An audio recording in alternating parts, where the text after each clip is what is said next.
my side.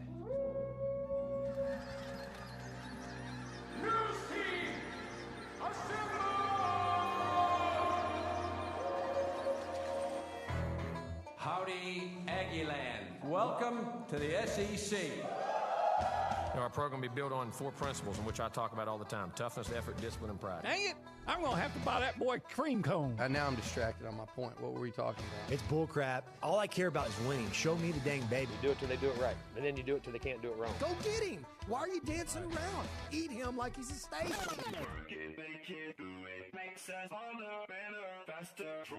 He fits what TexAgs radio is about. He fits into what the listeners are going to want. He's a pro on every level. That's how long I've been on ya. It's Nuno and the crew on TexAgs radio, right here on Sports Radio 1150 AM and 93.7 FM. The Zone. You know how long I've been on ya. All right, a healthy discussion on expectations. Welcome into TexAgs Radio. We are presented by David Gardner's Jewelers. We are here in the Rollo Insurance Studio. Appreciate everybody listening in and getting in on some Aggie football talk. We will talk some baseball as well, as Jim Schlossnagle will be in studio during the 10 o'clock hour. Andrew Monaco, the voice of the Aggies, with us at 9:35. This first hour, obviously the go hour with Olin Buchanan, our Heisman Trophy voter. OB, right now, anything below 10 wins would be a disappointment, and I think we've established that. It's been something we've said for a long time. It's not like this is breaking news, but we're at the time of year where publications have their predictions about A&M, and even though A&M is ranked highly, publications are coming up with reasons why or why not. For months, we've told you that they'll be favored in every game that they're playing in, except for the Alabama game as things stand right now. But there are people out there, more than one, that are predicting 8 wins or 8.5 as the total for the Aggies. And I'm going to read you one that actually makes a lot of sense to me. It's a fair assessment that I disagree with. All right. Okay, I think it's fair. You tell me if I'm wrong here. This is from College Football News, Pete Futek, who I have a lot of respect for. I think he does a nice job. And I'll just read you a little blurb. He talks about initially there won't be a close call against Colorado this year. If there is a close call like that one, then maybe App State and Miami will be tough. But he says, here's the issue. A&M got Missouri and South Carolina last year from the East, winning those 2 games by a combined score of 99-28. This year it has to go to South Carolina and gets an improved Florida. The stretch of Miami, Arkansas, in Arlington, Mississippi State, at Alabama, at South Carolina, with Ole Miss, Florida, and Auburn is unfair. That doesn't include the date with LSU to end the regular season. Give it one more year. The 2023 team should be the all-fab freshmen from this year and ready to rise up to be amazing. But even so, talent is there for the push for 10 wins, even if the schedule doesn't help. So I get where he's going from. I can understand from an outsider's point of view looking at that schedule and being like, man, I could see why you would lose those games. But I also think A&M has grown up. They are what Georgia was a couple years ago. They've got the talent. They've waited the 5 years with Jimbo. Now's the time for those games that used to be like, oh, it could be tough. They're just going to win them. Yeah, I think so. I understand that South Carolina projects to be improved. Okay. I don't understand why Florida projects to be improved. I mean, why is that? They got a new coach. Takes time. I don't know either. Texas had a new coach last year. They weren't that much better. But Kansas was.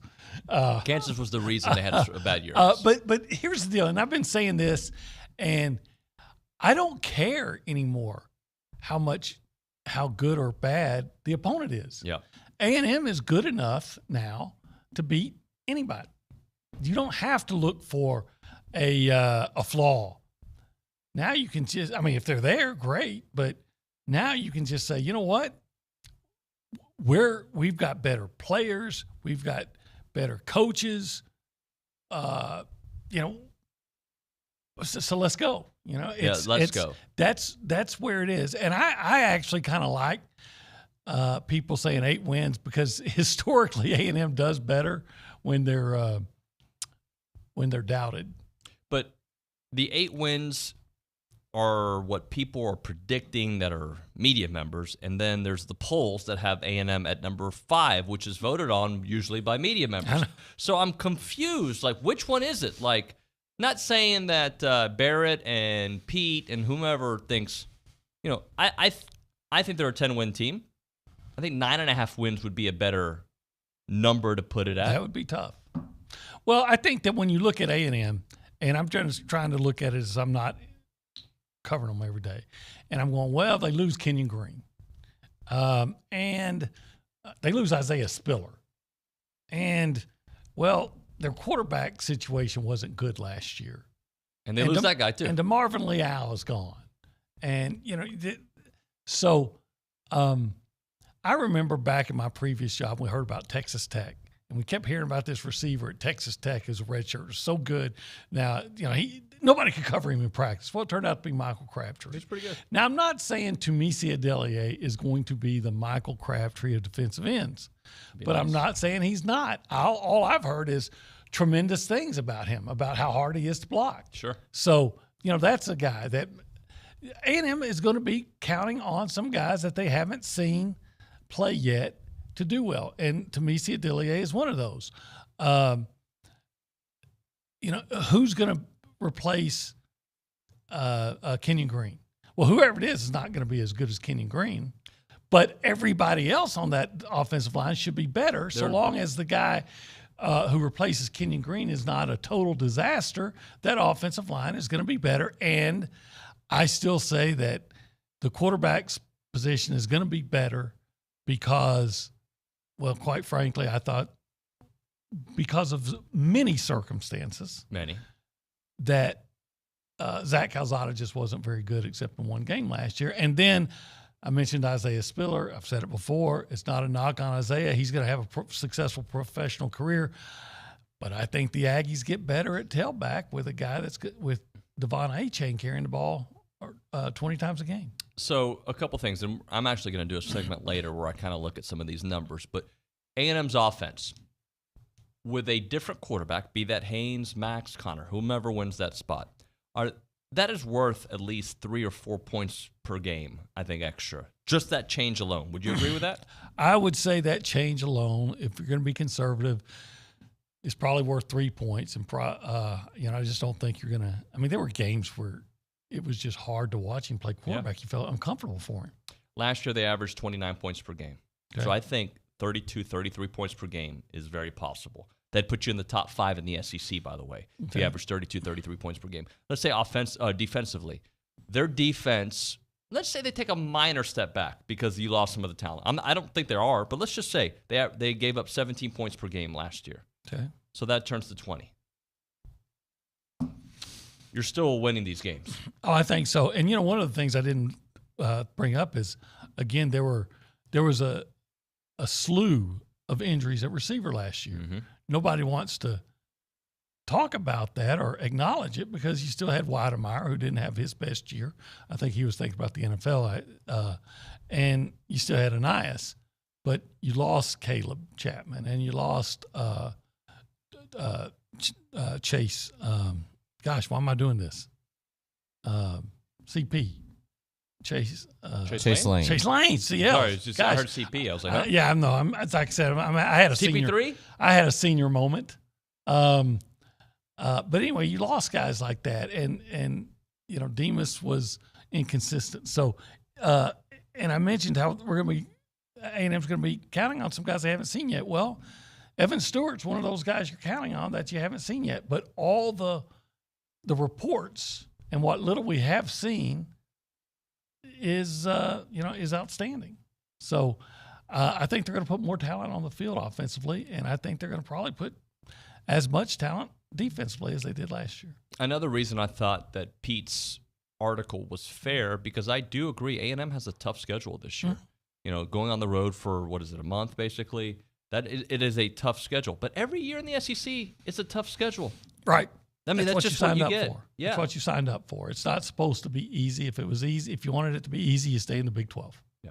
And so you ask for this.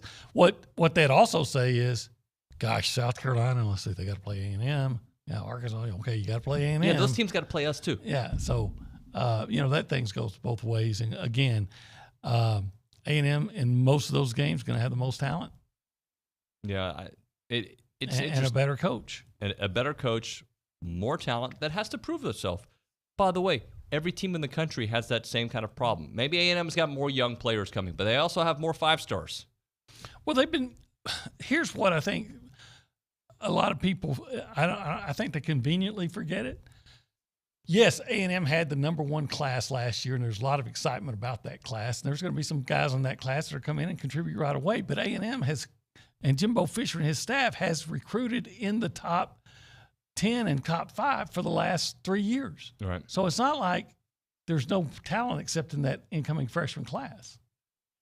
So, again, I'm very bullish on this team, and I think that they're going to win a lot of games. I think it's going to I think anything less than 10 wins is going to be a disappointment, and that's how it's going to be from now moving forward. For the next 5-10 years, to me, that A&M has reached the point. And by the way, I think A&M has reached a point where excuses aren't allowed either. Like, oh, you lost your quarterback. Now you've got to a point where you've accumulated the talent that you want to have. And by the way, we're the ones who make excuses. I'm not hearing players and coaches make excuses, but we go to the quarterback went down, and this happened, and this happened. Now I think you've reached a point where those excuses, while they will matter, but you've reached a point where you have to just get through that. Yeah. Now, you do got to overcome SEC officiating. Yeah. And that's been the case for 10 years. And, everybody talks about how they went, 8-4 last year. Well, it's so close to 9-3 that if you get the call where you actually recovered the fumble or created the fumble on the punt return against LSU, you win that game. If they call the push off, of course, you're not going to get that all the time, especially on the road. But Jalen Jones was pushed. He had been pushed off on that touchdown pass that won it for. But, you can come back and say, yeah, but don't give up a 30-yard completion a couple plays before that. Yep. And Leon, as much as I enjoyed him, he was out of position on that play. So you got to get better. And don't put games in a position where you have to rely on officials making the right call. Get that first down when it was 3rd and 2. Beyond LSU, remind me, was there another game where officiating or a play like that really cost you? LSU was apparent. That was a win in my book. I don't know. I feel like A&M did it to themselves against Mississippi State and Arkansas and Ole Miss. Yeah. And I think Ole Miss, actually, if you go back to that game, although our defense played phenomenal, Lane Kiffin also showed up in that game and made some interesting calls early on where he could have put some distance between A&M and Ole Miss. Yeah, A&M rose up and made some stops. But here's the thing that when we talk about defense and A&M, and go back and look at what A&M was in run defense. And A&M gave up a lot of big plays in the running game. I mean, a lot. And you talked about that Ole Miss. One of those plays was like a 24, 25-yard touchdown run. Yeah. I think it's by Snoop Connor. It was, yeah. Right after the interception when they were only down like 17-15 or something like that. But A&M gave up a lot of long runs, and I think I hope they'll be better with that. I think Edgerrin Cooper having a year of experience will help in that. If you get better against the run, you're going to get better as a team. Yep. There's a nice little exchange on the YouTube chat going on right now. Nathan says, I don't get why all the books have our season total at 8.5. And then R says, then go make that bet if you think you're wrong. Easy money, right? Yeah. I don't get upset about it. I wish it was 7.5. Yeah. Because, if you feel like I do, take the over. I'm going to ask, so Chili brings up by the way, Chili's an LSU fan, but he's a good supporter of the show. He's not, okay. But he says, so Nuno, if you're calling a win against LSU, how about the 7 overtime game against LSU? Is that a win for LSU? I'll let you take that one. Every call that was made in that game was shown to be correct. Now, there were some close calls, but what we're saying is in the LSU game, you notice that, we'll bring it up in this context, but we haven't been whining about it for a year. Right. But it was Amani Richardson, right? Yeah. He takes the ball away, and you even see LSU players react on the sidelines, like, oh God, and you see a official that's confused, and you can just watch the game.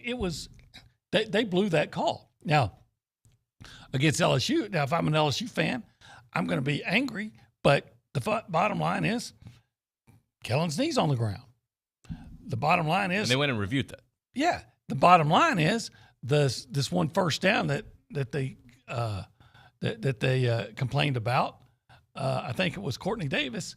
Yeah, he caught the first down. The ESPN yard marker was wrong. They've showed that was proven.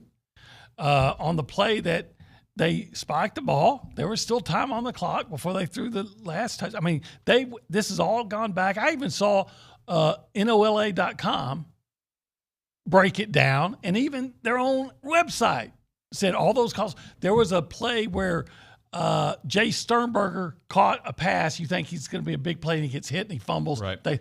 Well, how many times do you see that in football? You think it's a reception. I say you've got to make the, quote, football move. I'm not saying I would like it if I was LSU, but all these calls, they went back, and they were all correct. Yep.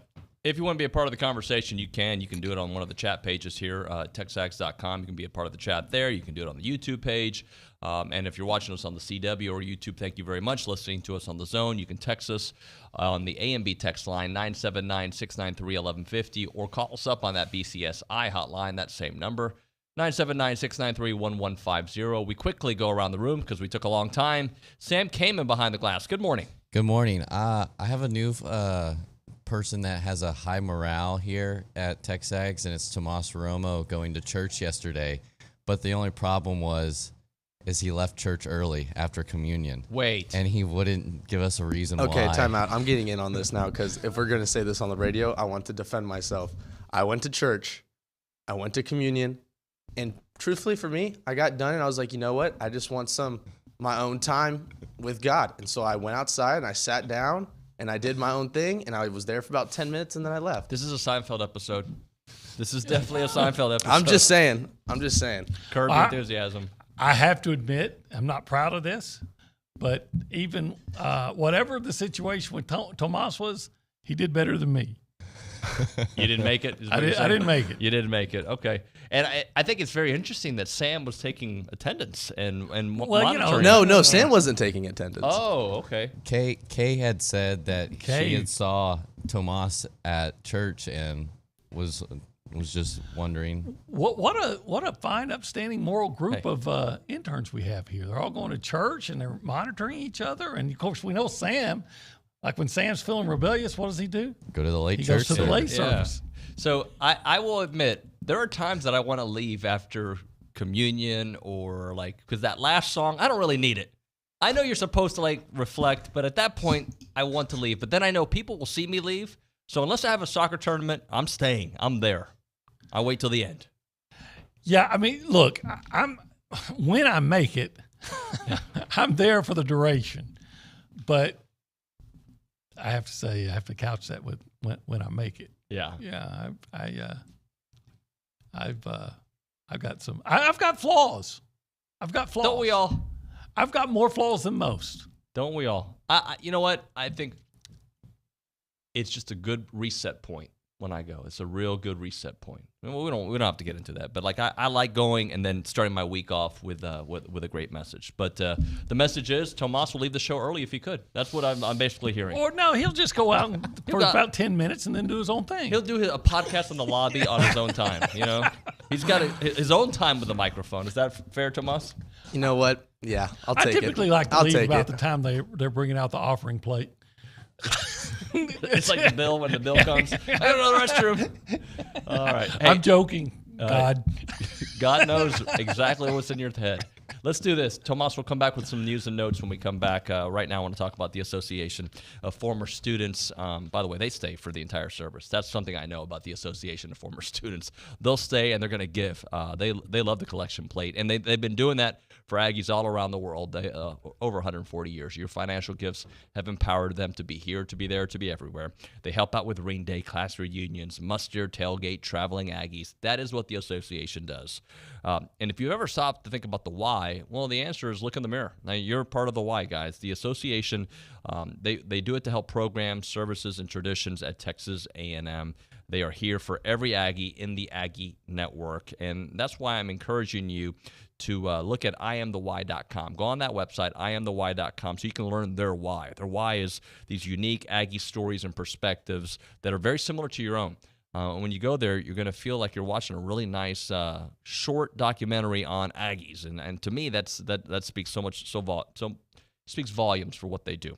IamTheWhy.com is the website. IamTheWhy.com. It's the Association of Former Students. I'm Sarah Hook with your community calendar on the Zone. Come out and support the Bryan High Cheyennes at their annual summer car wash. They will be at the Tejas Center behind the Villa Maria HEB from 9 a.m. to noon on Saturday, June 25th. Ham radio operators from the Bryan Amateur Radio Club will be participating in a national amateur radio exercise this weekend. Interested parties can come to Brian Bachman Park from 1 p.m. this Saturday until noon on Sunday. Applications are now open for the Battleground to Breaking Ground project, a 4-phase educational program available to veterans, active duty military, their families, and other beginning farmers and ranchers. Learn more at txagribility.tamu.edu. Enter now at zone1150.com to win your Texas Summer Survival Kit thanks to Field to Family. Win tickets to Fiesta Texas, the Bombers, the Cinemark Theater, and gift cards to Superior Auto Service and Field to Family. That's your community calendar. I'm Sarah Hook on the Zone. It's time. Aggie parking registration is now open.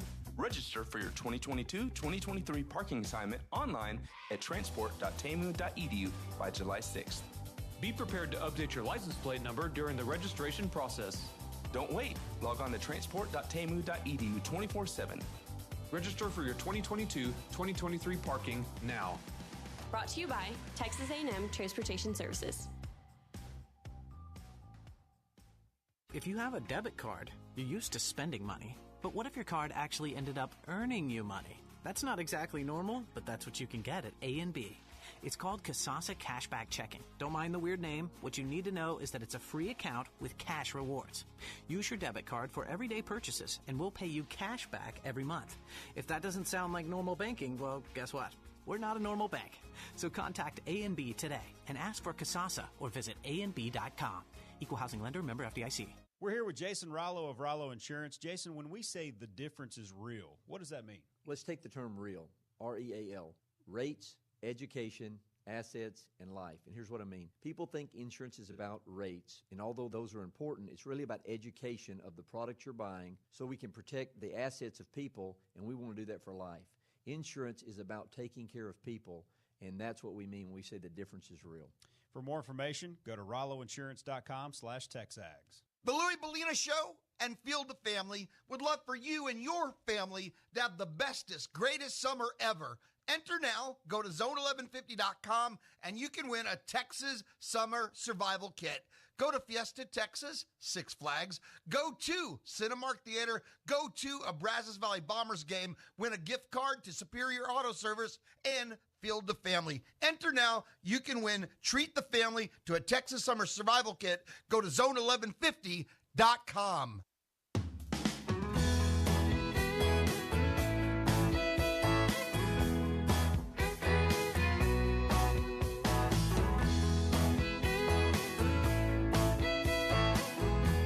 We're back, TexAgs Radio, presented by David Gardner's Jewelers here in the Rollo Insurance Studio. So there's a lot of text messages coming in that we'd like to get to probably at around 8:50 or so. We do need to go to Tomas here in a moment. If you want to be a part of the conversation, you can text us on the A&B text line or the BCSI hotline. Quickly, as I allow Tomas to finish his burrito, whatever he's eating, because I can hear it on the air. Before we go to Tomas, I'm going to tell a quick story. It's like a breakfast taco, by the way. Yeah. I was drinking my water, just in my defense. You got to enjoy it. Yeah, he enjoyed it. So I'm going to tell you a quick story. Tell me. Some people love personal stories. Some people hate personal stories. I don't care. I'm going to tell it to you. So on Saturday, I went to go return a lawnmower or buy a new lawnmower, okay? All right. And on my way in, it's myself and my two boys, Christian and Cruz, okay? We're walking in the parking lot towards the car, and there's three of us walking, like, like three people would talk and walk. And a truck kind of comes by, and I think they didn't like how one of my sons was too much in the lane, and he sped up through us, right? It didn't hit anybody, but like to send us a message. My boys are not me. They're very sweet. Okay, like I'm You know me. I'm an a-hole, right? No, I wouldn't say that, but I am. You're ready to go. No, but this was a moment where I wasn't ready to go. So we kind of turned around, like, look, and the car stops. Guy gets out of his car, starts walking towards us. He is an older gentleman, but not like older. I'd say maybe your age, maybe a little bit younger. All right. Okay, big, and he wants to go. And he starts F-bombing us in front of people in there, and he tells my son to, and I was at a point where I was like, this is either I go and attack this guy and get arrested or shot. That guy carries 100%. If you drive a truck, you stop and you get out ready to fight, you carry. That's my philosophy. And it was a teachable moment for my kids. I was like, don't engage. I just said, hey, dude, these are kids. Like, you don't need to talk like that in front of them. There were other people like amazed that this guy wanted to fight. And then he like kind of got in his car and like waited for us, like wanted to see if we were going to do anything. I just think like, I know I got a little bit of a temper at times. Nothing is worth getting out of your car and wanting to fight a 14-year-old boy who was, by the way, not in your lane. But even if he was, just kind of slow down and go around him. That's something you don't normally. I've never heard of anything like that happen in this community. I was shocked, and I hope he's listening. I hope you're embarrassed, you loser. And yeah, I would talk to you differently if my kids weren't there. That being said, I was just shocked that happened, and like it was one of those moments. Oh, somebody's gonna get shot. Were you going like to the orange store? Or? No, we were just going to like the Lowe's on 6th where the little fire thing happened. It was like I'm close to my house. Yeah, like and. My boys are small high school kids. They're like they still look like they're little boys still. They don't look intimidating. They're like, and the fact that somebody wanted to get out of his car and throw down with a father and his 2 kids, I just was shocked by. I wish I'd been there with you. No, because I think then something bad could have happened. You and I would have said I some would have things. said something like, "Well, what's your problem? Dude? What is going on with you?" Well, that's what my boy said. Like, he must have a real bad life. Why don't you get back in your truck and stop acting like a petulant child? I probably wouldn't have said that. Well, I probably would have used a different word. So I made the right choice in kind of you not did. engaging. You did. But when I walked in, all I wanted to do was find a bat or a hammer and hope he was still out there. That's what I wanted to do.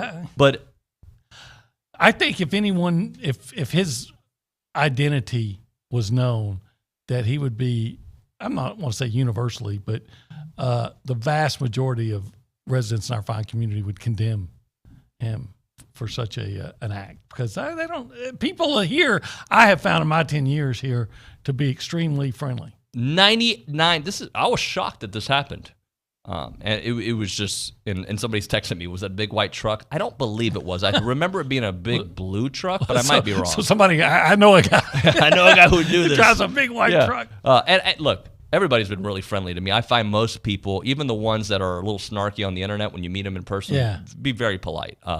This was a bit shocking. So I hope this guy's listening, or I hope this guy's wife is listening. He's like, oh, he told me the story. The wife might be the reason why he was in such a snit to begin with. You know? I have to admit that there have been times when I have been angry with the wife, or she's been angry with me, and that has, like, maybe we had a fight that morning and that has spilled over later. Yeah. And then I've had to apologize to whoever I offended, because it wasn't about you, or the guy could be just a, certifiable jerk. I will tell you off air some thoughts about what I think about this person. I've already drawn up a scenario who this guy really is. Yeah.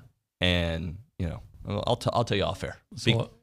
Okay. We'll get into it. Let's quickly go to the News and Social Center. Wasting a lot of time this morning. Tomas, what's some news out there?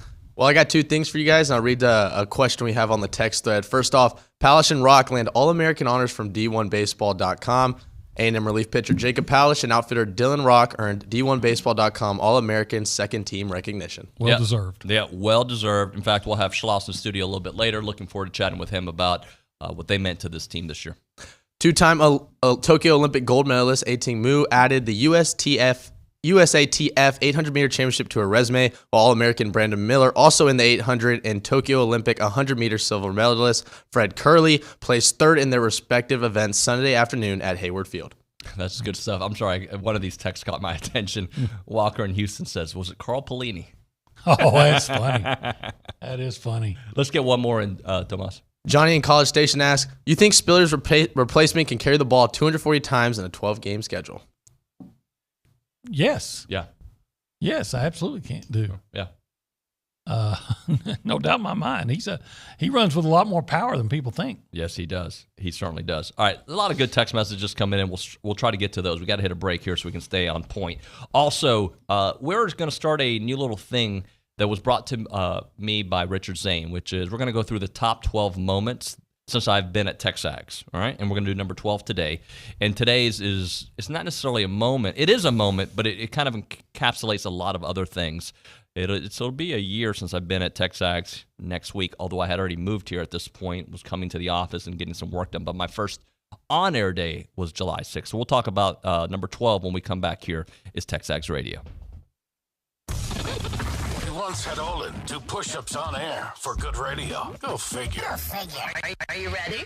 Let's begin. TexAgs Radio with David Nuno. Weekdays on The Zone. When your diesel truck or construction equipment needs DEF, WPI has the best price in town. Only $8.50 for 2.5 gallons. Regardless of your machine's make or model, WPI can help. From custom hydraulic hoses, O-rings to teeth, buckets and blades. Any part, filter, fluid, battery, or lighting is at your local WPI. Visit Jesse James at WPI's new location in Bryan, Highway 21 east at Marina Road, or click WPI.com. Hey parents, when it comes to your child's education, there's a lot to consider. No matter what you're searching for, search the Bryan Broadcasting half-price tuition program first. We've partnered with schools and learning centers throughout the area to get your students started with high-quality programs at half price. Right now, we're featuring half-price tuitions at Hopewell Classical Day School, Kinder Music, Happy Camper School, and more. Half-price tuitions are first come, first served, and availability is limited. Go to halfpricebrazos.com. Our publications reach every corner of the Brazos Valley, and we want to partner with you in sharing your message with the community. You may recognize a few of our Bryan Broadcasting publications. Best of the Brazos Valley. Brazos Life, the annual manual. Welcome home, Brazos Valley. Brazos Family. Brazos Wellness. Brazos Valley Bride. Peace, Brazos Christian Life. With the combined power of 7 magazine titles, 11 radio stations, and digital solutions, Bryan Broadcasting Publications can help you be heard. Call 979-695-9595 to learn more. Celebrate the history of our national pastime at the National Baseball Hall of Fame and Museum in Cooperstown. See priceless treasures that will bring your baseball memories to life. Connect with events that have shaped and changed the game and our country. Our stories to tell, your memories to share. Plan your family visit today at baseballhall.org. See you in Cooperstown, where the journey becomes legend. The biggest names in sports are on ESPN Radio. You spent the whole last segment talking about how awesome Jimmy Johnson is. Now you're here. As a kid, watching Jim Neighbors singing Back Home Again in Indiana, I would get the goosebumps. I'm not even from Indiana. Gary Payton, Hall of Fame point guard. For my son showing kids, it's not a big deal to have a disability. Just work through it and become the person you're going to become. UConn women's basketball superstar Paige Beckers. A couple years ago, this whole NIL thing didn't really exist. Doing it while inspiring the next generation of basketball players is awesome. Three-time NBA champion Sean Livingston. At the end of the day, we're all people. We play a game, but we're all dealing with real life, not just on the court, but off the court as well. Cooper Cup Super Bowl MVP. I have to ask you about the McVay wedding. The moment that stole the show was Sean and Veronica on stage singing California Love. After that happened, I told them, I was like, okay, well, we can go now. Listen in to ESPN Radio, weeknights and weekends on Sports Radio, 1150 and 93.7 FM.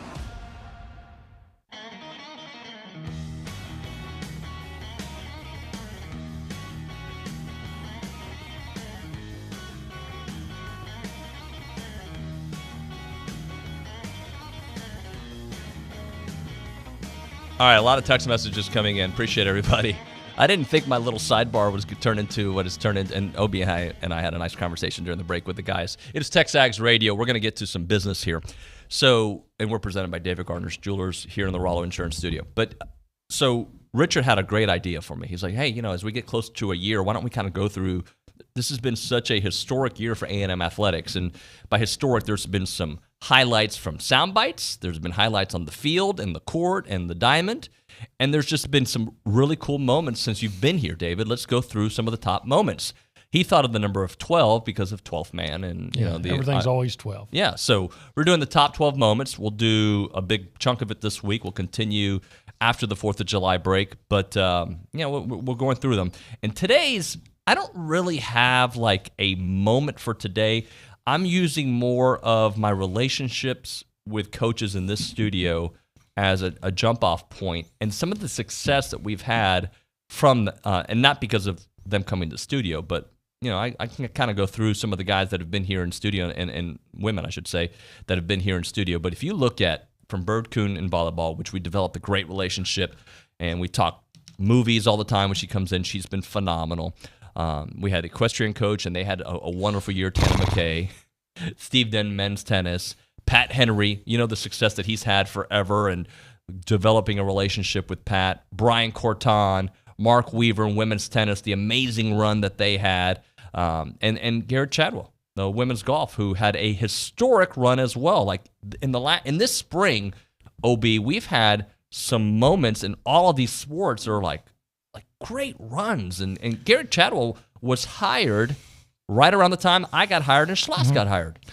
The spring sports, and I'm excluding baseball from this, but the spring sports have been remarkably successful.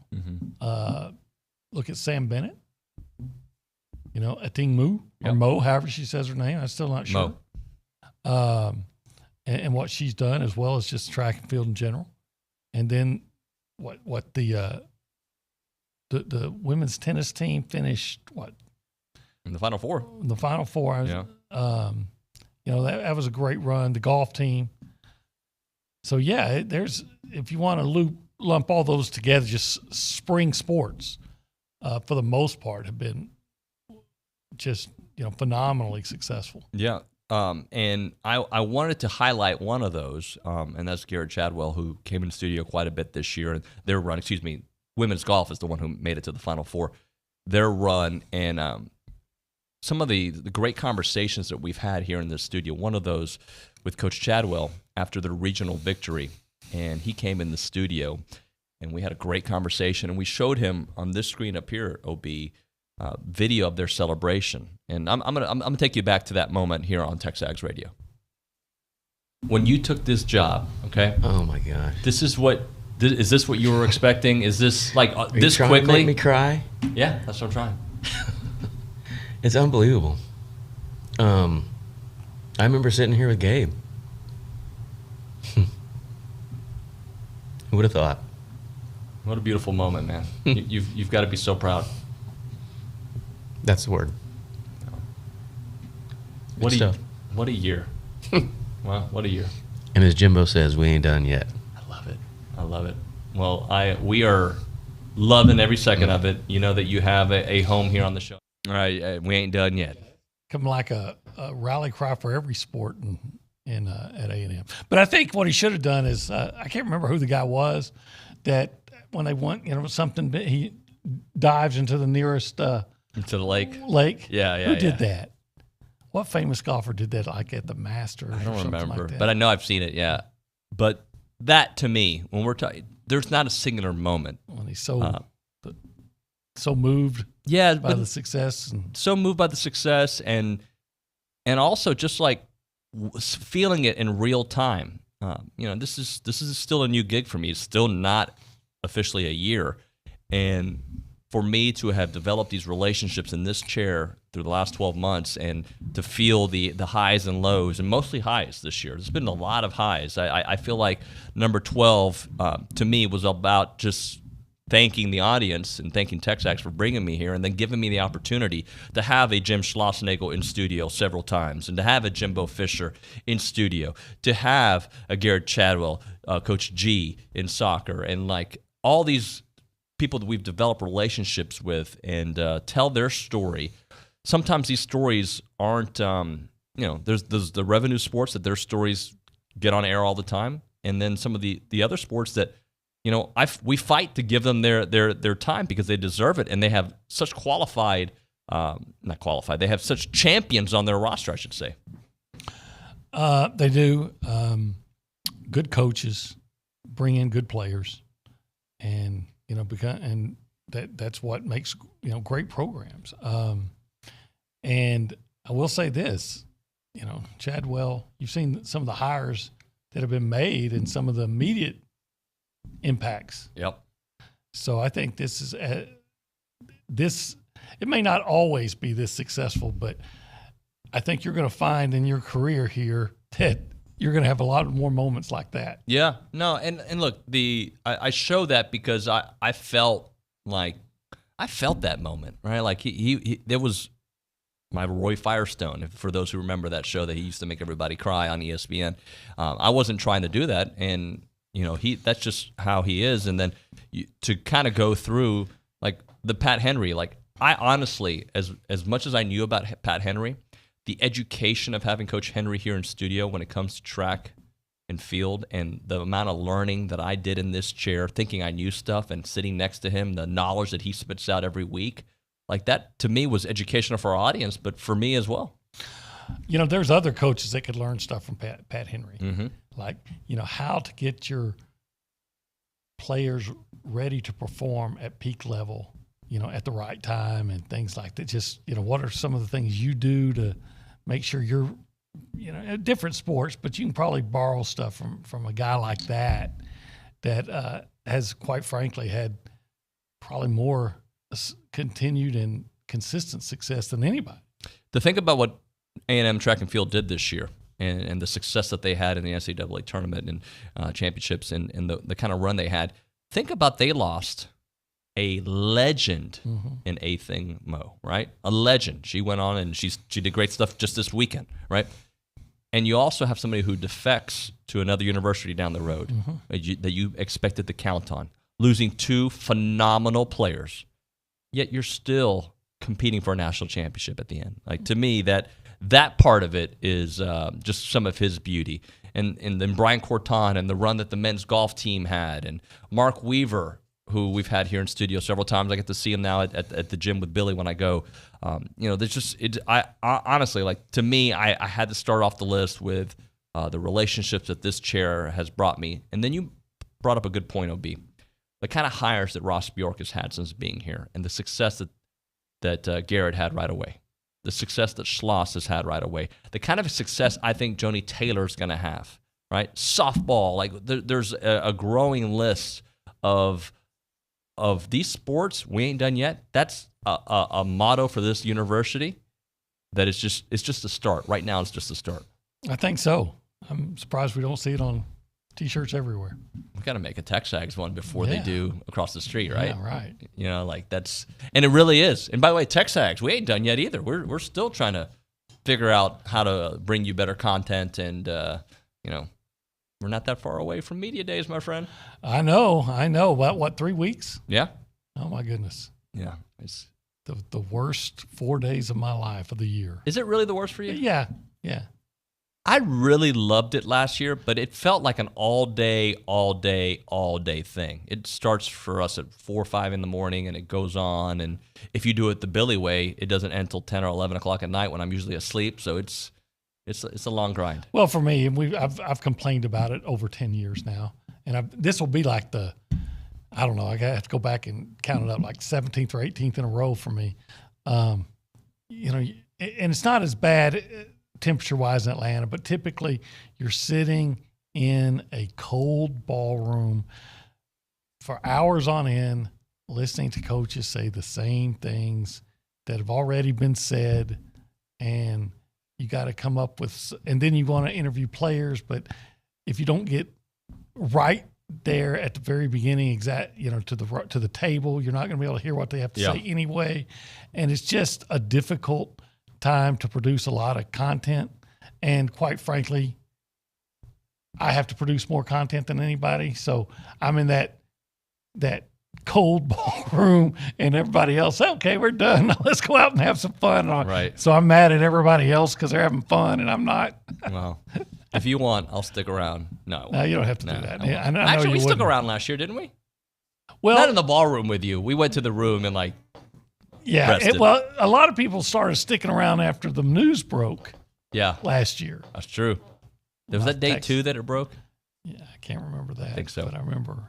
All right. I remember I had one column started and I said, "Oh, I have to just dump this one, start over." We had to do that. That was, by the way, that might be on the list up there high. SEC Media Days last year. That was pretty eventful. Pretty eventful. All right, let's move on to Heritage Films. Chance McClain and his company, yourheritagefilm.com. They make documentary films about, I like to say about your parents, right? So if you're listening to this, you're like, man, my dad, my mom, they got a great story. Call Chance McClain up. Maybe you are the grandfather, the father in this story, and you're thinking to yourself, it'd be kind of cool to leave my family this story. I really think you should call Chance McClain up. He's very creative. In fact, the most creative guy I know. Makes Broadway musicals. He makes movies that have been nominated for awards.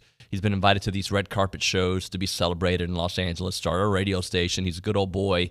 His daughter, Gunn, goes to Texas A&M. She's studying film as well. She works for Heritage Films. So this family's all about telling stories, and they've been doing it for a long time. But Heritage Films started because of a dear friend of his wanted to tell his father's story. He did it, and now it's become a business for him, and his clients are his friends. And when I say that, it's because he takes the time to develop a relationship, get to know the person in the story, and tell the right story the way that person wants their story told, and also bringing out some of the things that they didn't realize they wanted to talk about.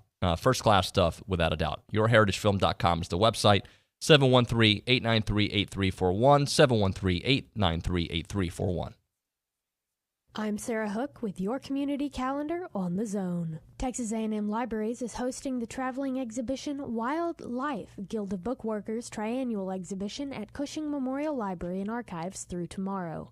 Stage Center Theater in downtown Bryan invites you to see Steel Magnolias, Robert Harling's play about 6 sassy women navigating life through the good times and bad. Performances run June 9th through the 25th. Purchase tickets at stagecenter.net. The Bush Library invites students ages 7 to 11 to their Exploring History camp. 4-day camps take place in July and include art activities, science experiments, geography exploration, and games. Visit bush41.org to learn more. Every Thursday night when the Brazos Valley Bombers are at home, it's Thirsty Thursday, brought to you by The Zone.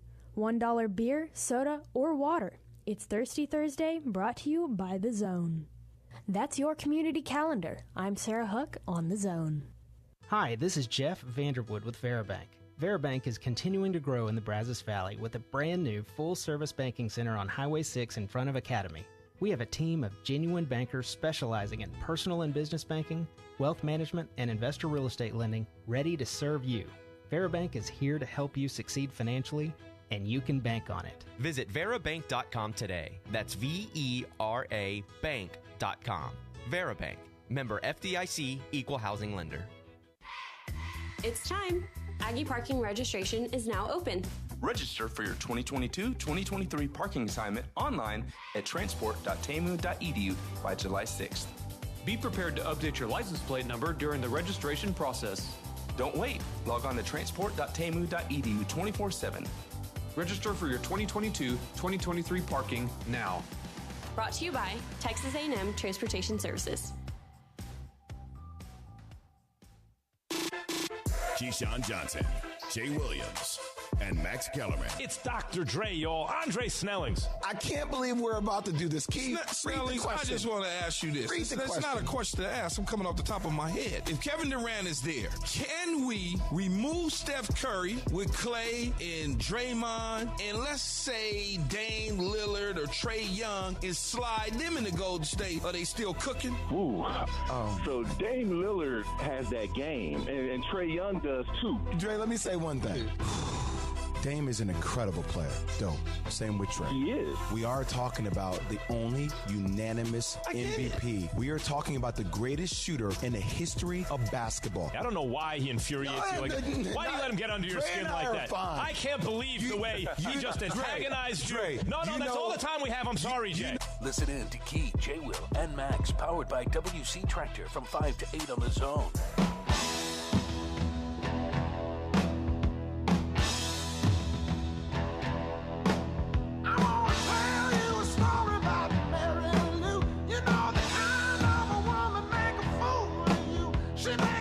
It is TexAgs Radio. We are presented by David Gardner's Jewelers here in the Rollo Insurance Studio. If you want to be a part of the conversation, you can join us on the BCSI hotline, 979-693-1150. All guests and callers join us on that BCSI hotline. You don't have to drive to Houston or Dallas or Austin to get eye surgery or have any glaucoma issues. They can take care of you right here in the BCS. The number is 979-701-2020. Check out mybcsi.com to get all the information on how they can take care of you. Appreciate that. I'm going to read this text from Rhett in Orlando on the A&B text line. And I think it's kind of funny because it goes with the season that we're in right now, the off season, the official real off season for TexAgs Radio. Man, now that baseball is officially over, the dog days of summer are here. Let's argue about Dave Campbell picking A&M to finish third in the West. There's a lot of that out there, isn't there? Who they taking Ole Miss second? I think Arkansas. Arkansas? I think so. Again, I like the fact that some media outlets are questioning how good A&M is going to be. I guess they're picking Arkansas over A&M because Arkansas has an experienced quarterback returning. So that can be some sound reasoning. Yep. But once again, with that same quarterback and a first-round pick, A&M in the fourth quarter is within a touchdown with the ball, and despite a quarterback who was just having an absolute miserable day, and then that said quarterback threw an interception off his center's helmet. So I like my chances in that game. I remember there was a stretch in the Colorado game that I wasn't sure A&M would get another yard. There was a stretch I'm like, this is painful. Like we were sitting next to each other in Boulder, Denver, and we're like, and I kept on thinking, all right, eventually it's going to turn on. And if it wasn't for Spiller, I don't know if it ever gets turned on. And then you go, what was the next game? There was a game after Colorado, right? New Mexico. New Mexico. They were able to do what they needed to do. And then Arkansas, it kind of started very similar to the way Colorado felt because it just absolutely there was just no movement. And then Arkansas was able to strike quickly. Was it 17? No, yes. 17-0 right away? Right, yeah. Yeah. The Colorado and the Arkansas games were very similar, and you don't want to just keep dumping on Zach, and we appreciate what he did, but you cannot, if you're going to be honest, yes, you have to point out that later in the year he did play with injuries, but the fact is, against Colorado, against Arkansas, against Mississippi State, he wasn't very good. Matt in San Antonio, do you think A&M reaches 10 wins this year for the second time in the last 3 years? Media members will look back at 2021 and be more objective? Absolutely. I think this year changes the way the narrative is, not completely for some, but I think it starts that 2021 was, there was, no. You don't think it changed? I think they're going to move the goalposts until they win a national championship.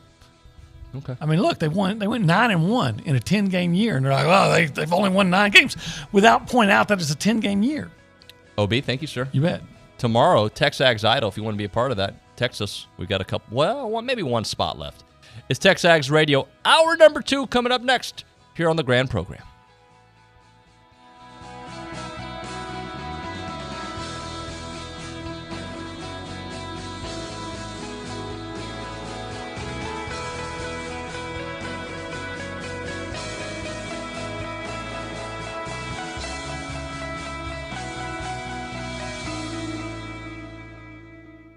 People join Walk MS to raise awareness and funds that change the world for everyone affected by multiple sclerosis.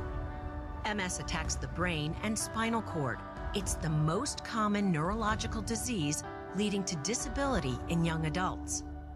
Walk MS brings communities together, creating teams with friends, loved ones, and coworkers to rally around those we care about and end MS forever.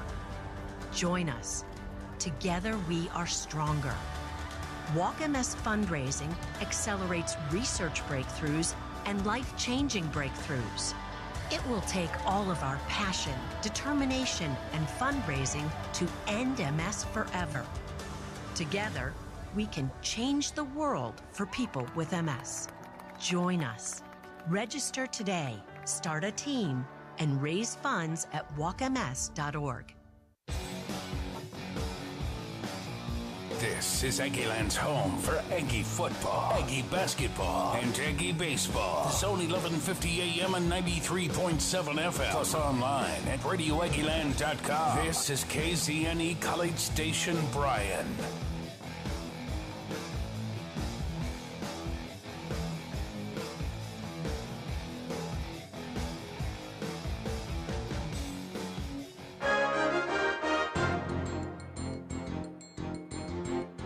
From WTAW, this is a news update on the zone. 2 water districts serving portions of Brazos County have asked customers to conserve water. Notices were issued last Friday by Wixon Creek and last Tuesday by the Welborn Special Utility District.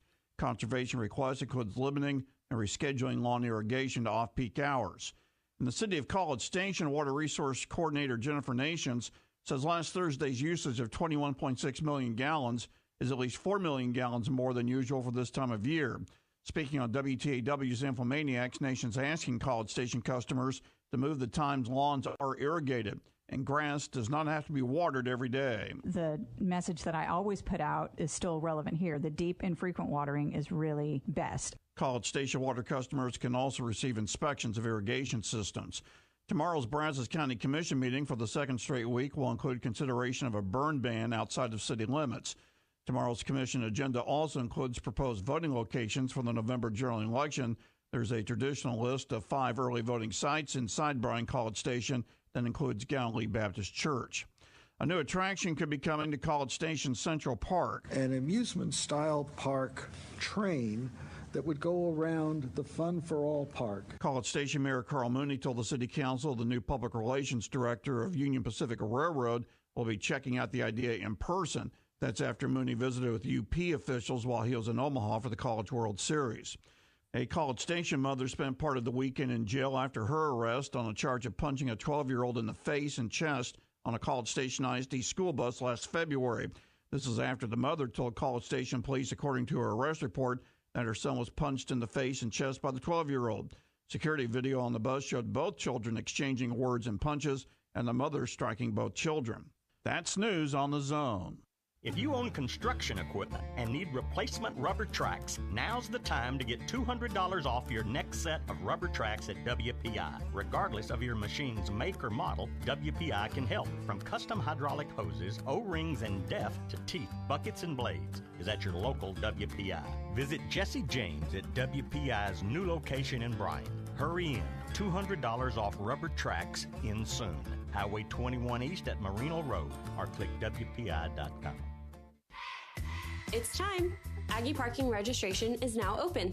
Register for your 2022-2023 parking assignment online at transport.tamu.edu by July 6th. Be prepared to update your license plate number during the registration process. Don't wait. Log on to transport.tamu.edu 24/7. Register for your 2022-2023 parking now. Brought to you by Texas A&M Transportation Services. Good morning, sports fans. I'm Zach Taylor with your Aggie Sports Minute on the Zone. This Sports Minute is brought to you by Hilco Metal Roofing and Supply. Call 936-825-0500 or click HilcoSupply.com. Texas A&M baseball players Jacob Polish and Dylan Rock have been tabbed second-team All-Americans by D1Baseball.com. Polish, a graduate transfer pitcher from Stanford, appeared in 29 games for the Ags this season, going 6-3 with a 2.39 ERA and 5 saves. Meanwhile, Rock, a grad transfer outfielder from UTSA, paced the Maroon and White in on-base percentage, slugging percentage, runs, RBI, and home runs. His 19 dingers rank 4th on A&M's all-time single-season list. Former Aggie track and field standout Athing Mo nabbed the U.S. ATF 800-meter title yesterday, edging Aggie Wilson by less than a second. Mo after the close victory. It was fine. I mean, I'm never mad at someone coming in and pushing me in a race. I definitely love getting pushed, especially towards fast time. So, I mean, I'm happy that I reacted the way I did and I came home with a win. The audio is courtesy of Flow Track. Mo's victory secures her a spot on Team USA for the World Athletics Championships. Meanwhile, on the men's side, Brandon Miller placed third in the men's 800 meters, while fellow Aggie Fred Curley finished third in the 200 meters. Curley also claimed gold in the 100M on Friday. And that's been your Aggie Sports Minute, brought to you by Hilco Metal Roofing and Supply. On The Zone, I'm Zach Taylor. Looking for podcasts of TexAgs Radio, The Louis Bellina Show, or Chip Howard? Look inside the Pod Center at zone1150.com. Don't miss a single rant, guest, or moment. You can download or subscribe to any and all of your favorite shows inside the Pod Center at zone1150.com. There's also a special selection where you can find select interviews from David, Louis, and Chip. Look up Zone interviews inside the Pod Center at zone1150.com. Download or subscribe, but don't miss out. Check out the Pod Center at zone1150.com.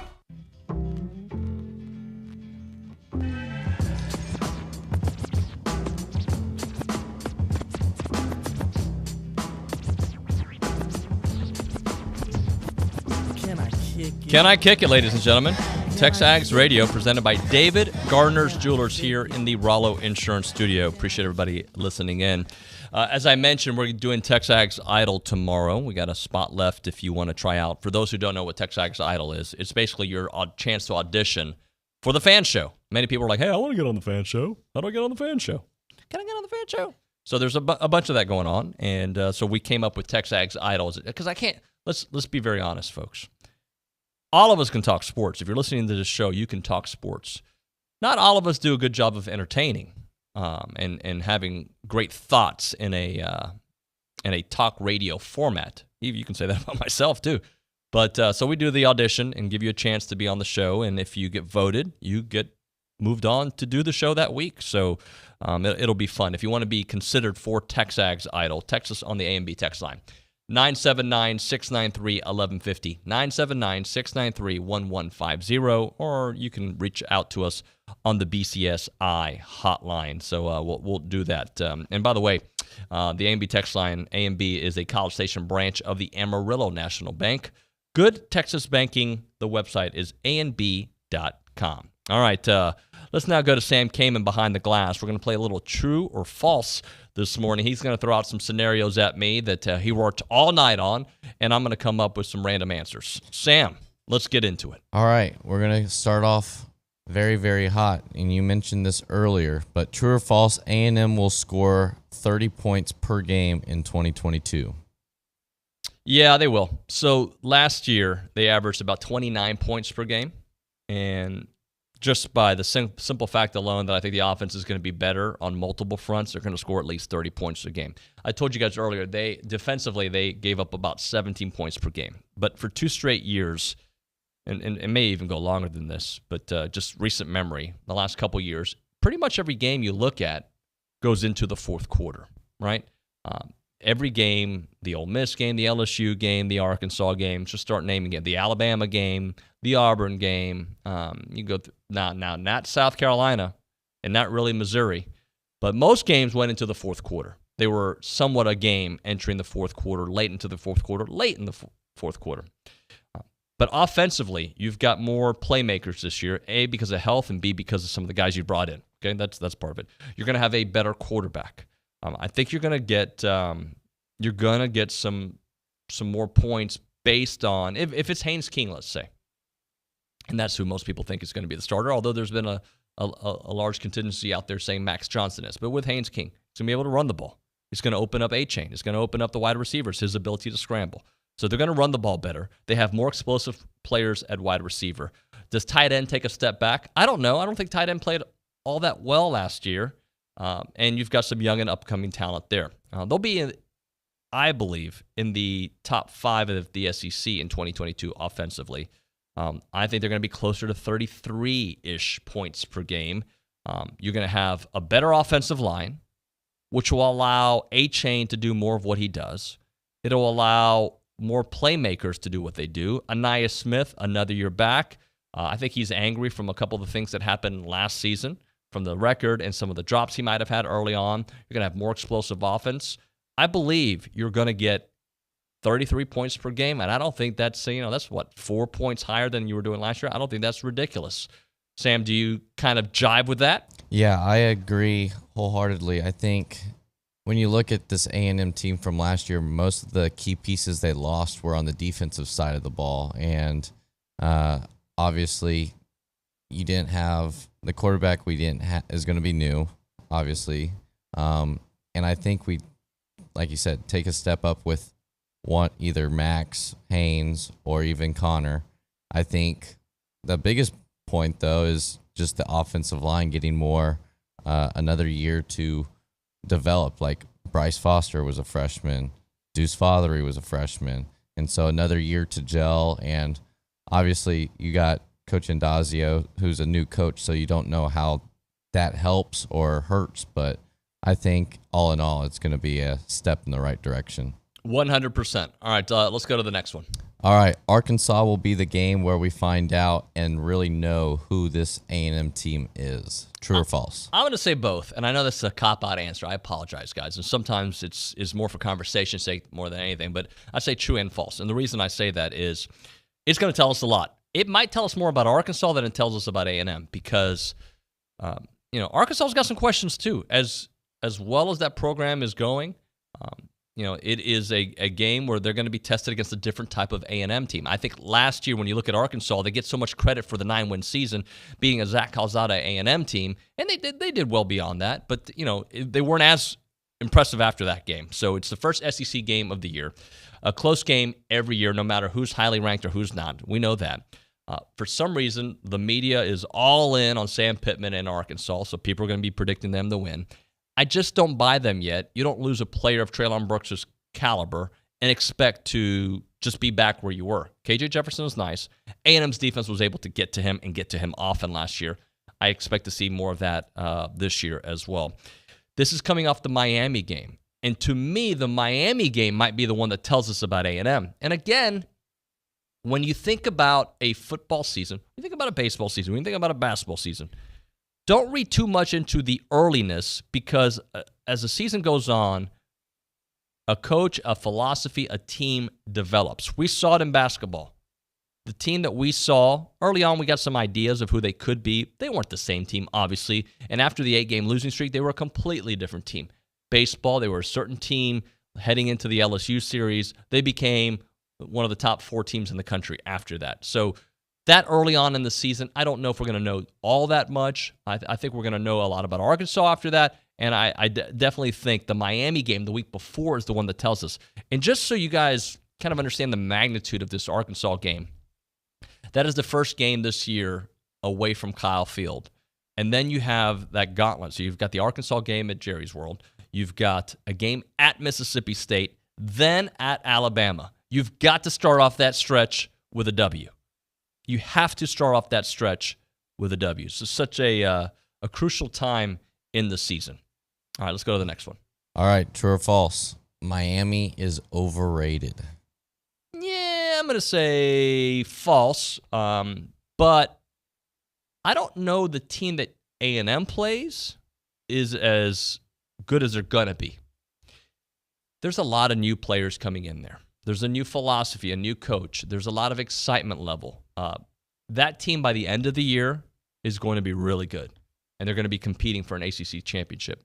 But that is a tough test early on to go on the road against an SEC team, an SEC, at that point, top 5 team in the country probably, right? At Kyle Field, where A&M plays real well.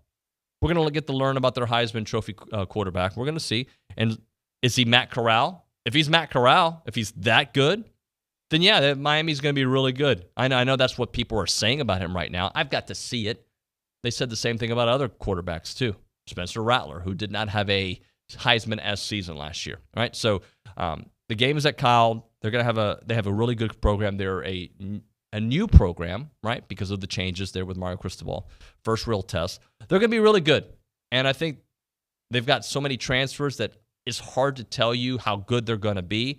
But early on, no, I think A&M, I think Miami is going to be overrated for that game. But by the end of the season, they'll live up to their rating. Sam, what do you think? I agree. I think that they play BCU and Southern Miss as their 2 games, and I don't really think it might give them some confidence coming into Kyle Field, but coming into Kyle Field under our first-year head coach, it's going to be tough. I don't think the Pac-12, he can really understand what it's going to be like coming to such a hostile environment like Kyle Field is. I don't think anywhere in the Pac-12 where he was at Oregon beforehand has anything similar to that, or even on the near magnitude of it. So I think the A&M game for Miami will help them further down the road when they're going into the ACC schedule. So I could see them having a 10-2 year with probably a loss here at A&M. So next question, though. The Aggies will rush for 200 yards per game in 2022. True or false? True.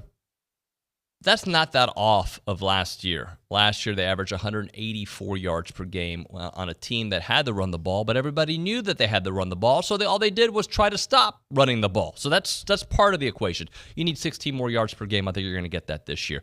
Part of the reason I think you'll be closer to that number, too, is that I think A-Chain is going to be rushing around 100 yards per game. All right, so we'll get there. And I know that Isaiah Spiller 2 seasons ago was closer to, I think he was averaging 101 yards per game. I think that's where you're going to see A-Chain this year. Then you look at the rest of the running. If Haynes is your quarterback, he's going to rush for quite a few yards, okay? So and the fact that he could run is going to open up other players as well. So I think there's going to be another chunk of yardage there, another 30 to 50 yards a game that you weren't banking on. You're going to get there from A-Chain. And then Amari Daniels and LJ Johnson, right? Those guys are going to get the rest of the yardage, and I think they're going to do a really nice job back there. So if Spiller rushed for about 100 yards per game in 2020, and I think the offensive line this year, without Kenyon Green, again, I bring up the fact that Arkansas loses Traylon Burks, and, it's hard to replace that. Well, A&M is losing Kenyon Green on the line. Yeah, but we've got a bunch of Kenyon Greens developing on that line as well, right?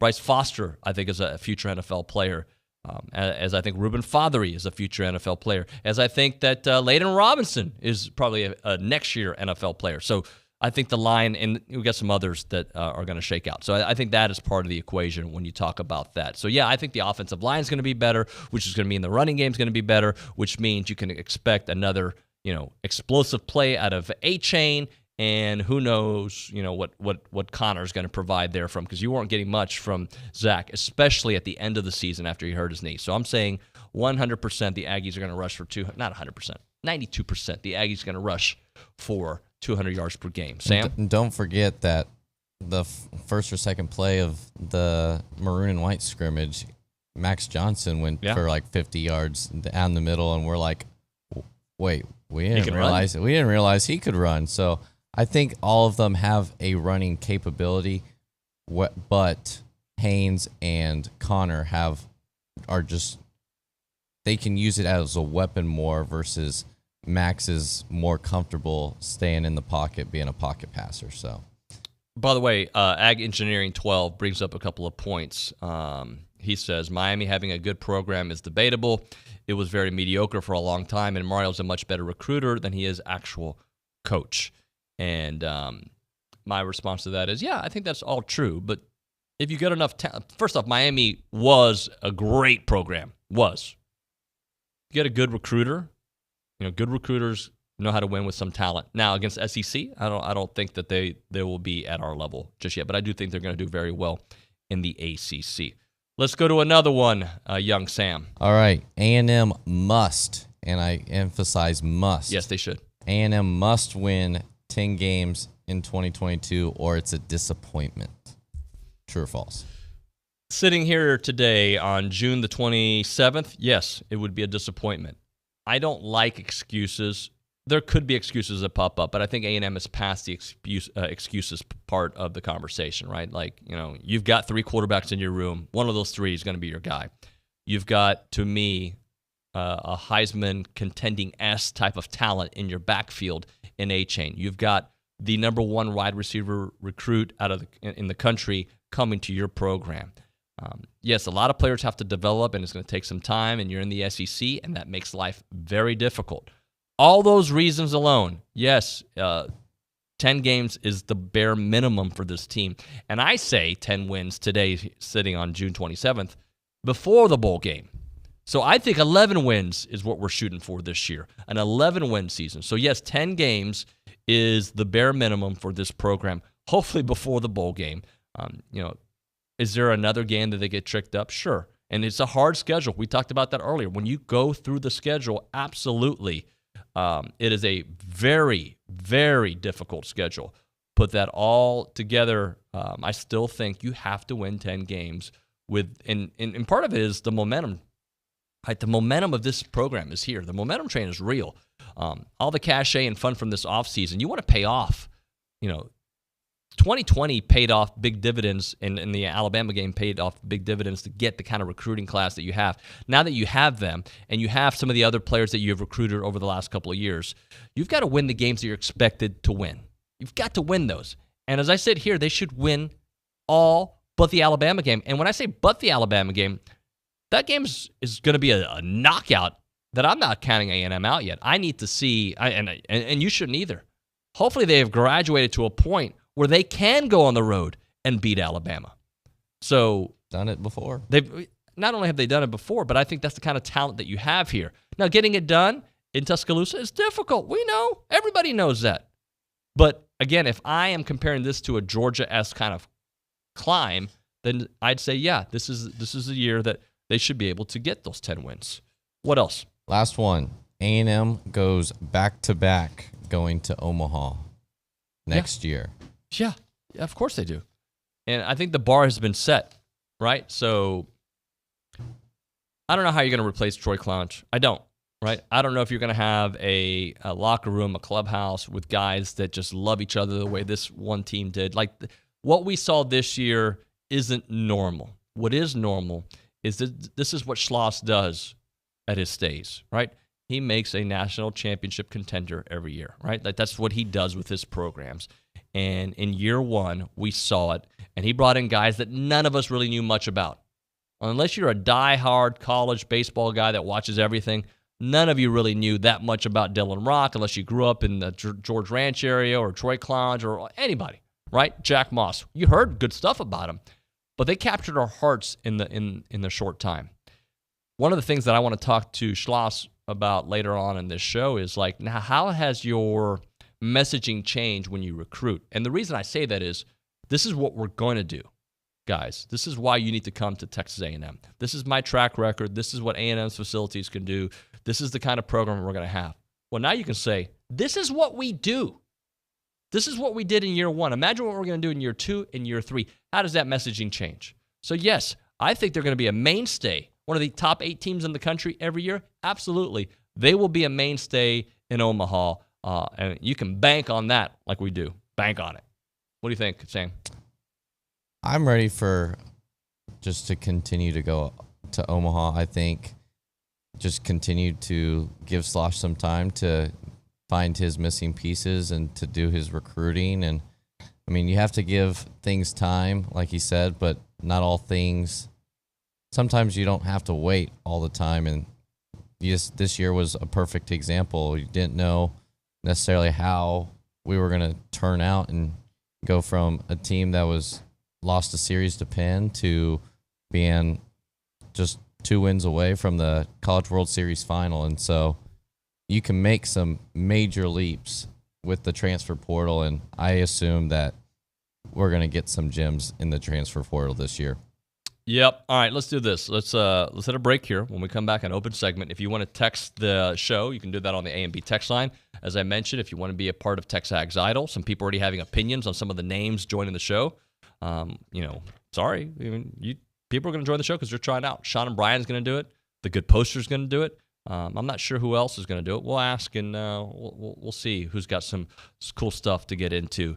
Right now, though, we're talking Camp Milliken. Looking for a way for your child to get outside and enjoy nature. Camp Milliken is still here, and you can do it until the end of July, guys. You got to jump all over it. Our partners at Camp Milliken have you covered from the fishing to the canoeing to the horseback riding to the wildlife interactions. The summer camp provides campers with a fun, knowledge-building experience. A week-long camp for kids 4 to 14. It promotes a healthy discovery and outdoor adventures. It's located in South College Station at Milliken Reserve, an outdoor summer experience. Camp Milliken provides an enriching week aimed at strengthening a child's sense of well-being and cultivating a bond with nature. So there's only a couple camps left, guys. You want to jump on it right now. Visit the website to do it because it started off in early June. Kids have had a great time. They've told their friends about it. These camps are filling up fast. MillikenReserve.com/camp-Milliken to learn more. I'm Sarah Hook with your community calendar on the Zone. Come out and support the Bryan High Cheyennes at their annual summer car wash. They will be at the Tejas Center behind the Villa Maria HEB from 9 a.m. to noon on Saturday, June 25th. Ham radio operators from the Bryan Amateur Radio Club will be participating in a national amateur radio exercise this weekend. Interested parties can come to Brian Bachman Park from 1 p.m. this Saturday until noon on Sunday. Applications are now open for the Battleground to Breaking Ground project, a 4-phase educational program available to veterans, active duty military, their families, and other beginning farmers and ranchers. Learn more at txagribility.tamu.edu. Enter now at zone1150.com to win your Texas Summer Survival Kit thanks to Field to Family. Win tickets to Fiesta Texas, the Bombers, the Cinemark Theater, and gift cards to Superior Auto Service and Field to Family. That's your community calendar. I'm Sarah Hook on the Zone. Now, you know, when it came to my KFC meal, I had to put some thought into it. KFC, may I take your order? So I started off with a warm and toasted brioche bun. Word of advice, do not sleep on brioche buns. They're French and they're fire. Now, for the star of the show, have you ever seen such a beautiful chicken sandwich? You gotta make mine spicy. Add a side of mac and cheese, secret recipe fries, ranch, and an ice-cold lemonade. And there you have it. Check out the new Jack Harlow meal at KFC. Order ahead or on the KFC app today. Prices and participation may vary. Our publications reach every corner of the Brazos Valley, and we want to partner with you in sharing your message with the community. You may recognize a few of our Bryan Broadcasting publications. Best of the Brazos Valley. Brazos Life, the annual manual. Welcome home, Brazos Valley. Brazos Family. Brazos Wellness. Brazos Valley Bride. Peace, Brazos Christian Life. With the combined power of 7 magazine titles, 11 radio stations, and digital solutions, Bryan Broadcasting Publications can help you be heard. Call 979-695-9595 to learn more. The biggest names in sports are on ESPN Radio. You spent the whole last segment talking about how awesome Jimmy Johnson is. Now you're here. As a kid, watching Jim Neighbors singing Back Home Again in Indiana, I would get the goosebumps. I'm not even from Indiana. Gary Payton, Hall of Fame point guard. For my son showing kids, it's not a big deal to have a disability. Just work through it and become the person you're going to become. UConn women's basketball superstar Paige Beckers. A couple years ago, this whole NIL thing didn't really exist. Doing it while inspiring the next generation of basketball players is awesome. Three-time NBA champion Sean Livingston. At the end of the day, we're all people. We play a game, but we're all dealing with real life, not just on the court, but off the court as well. Cooper Cup Super Bowl MVP. I have to ask you about the McVay wedding. The moment that stole the show was Sean and Veronica on stage singing California Love. After that happened, I told them, I was like, okay, well, we can go now. Listen in to ESPN Radio, weeknights and weekends on Sports Radio, 1150 and 93.7 FM. In return for grace, it's a beautiful day.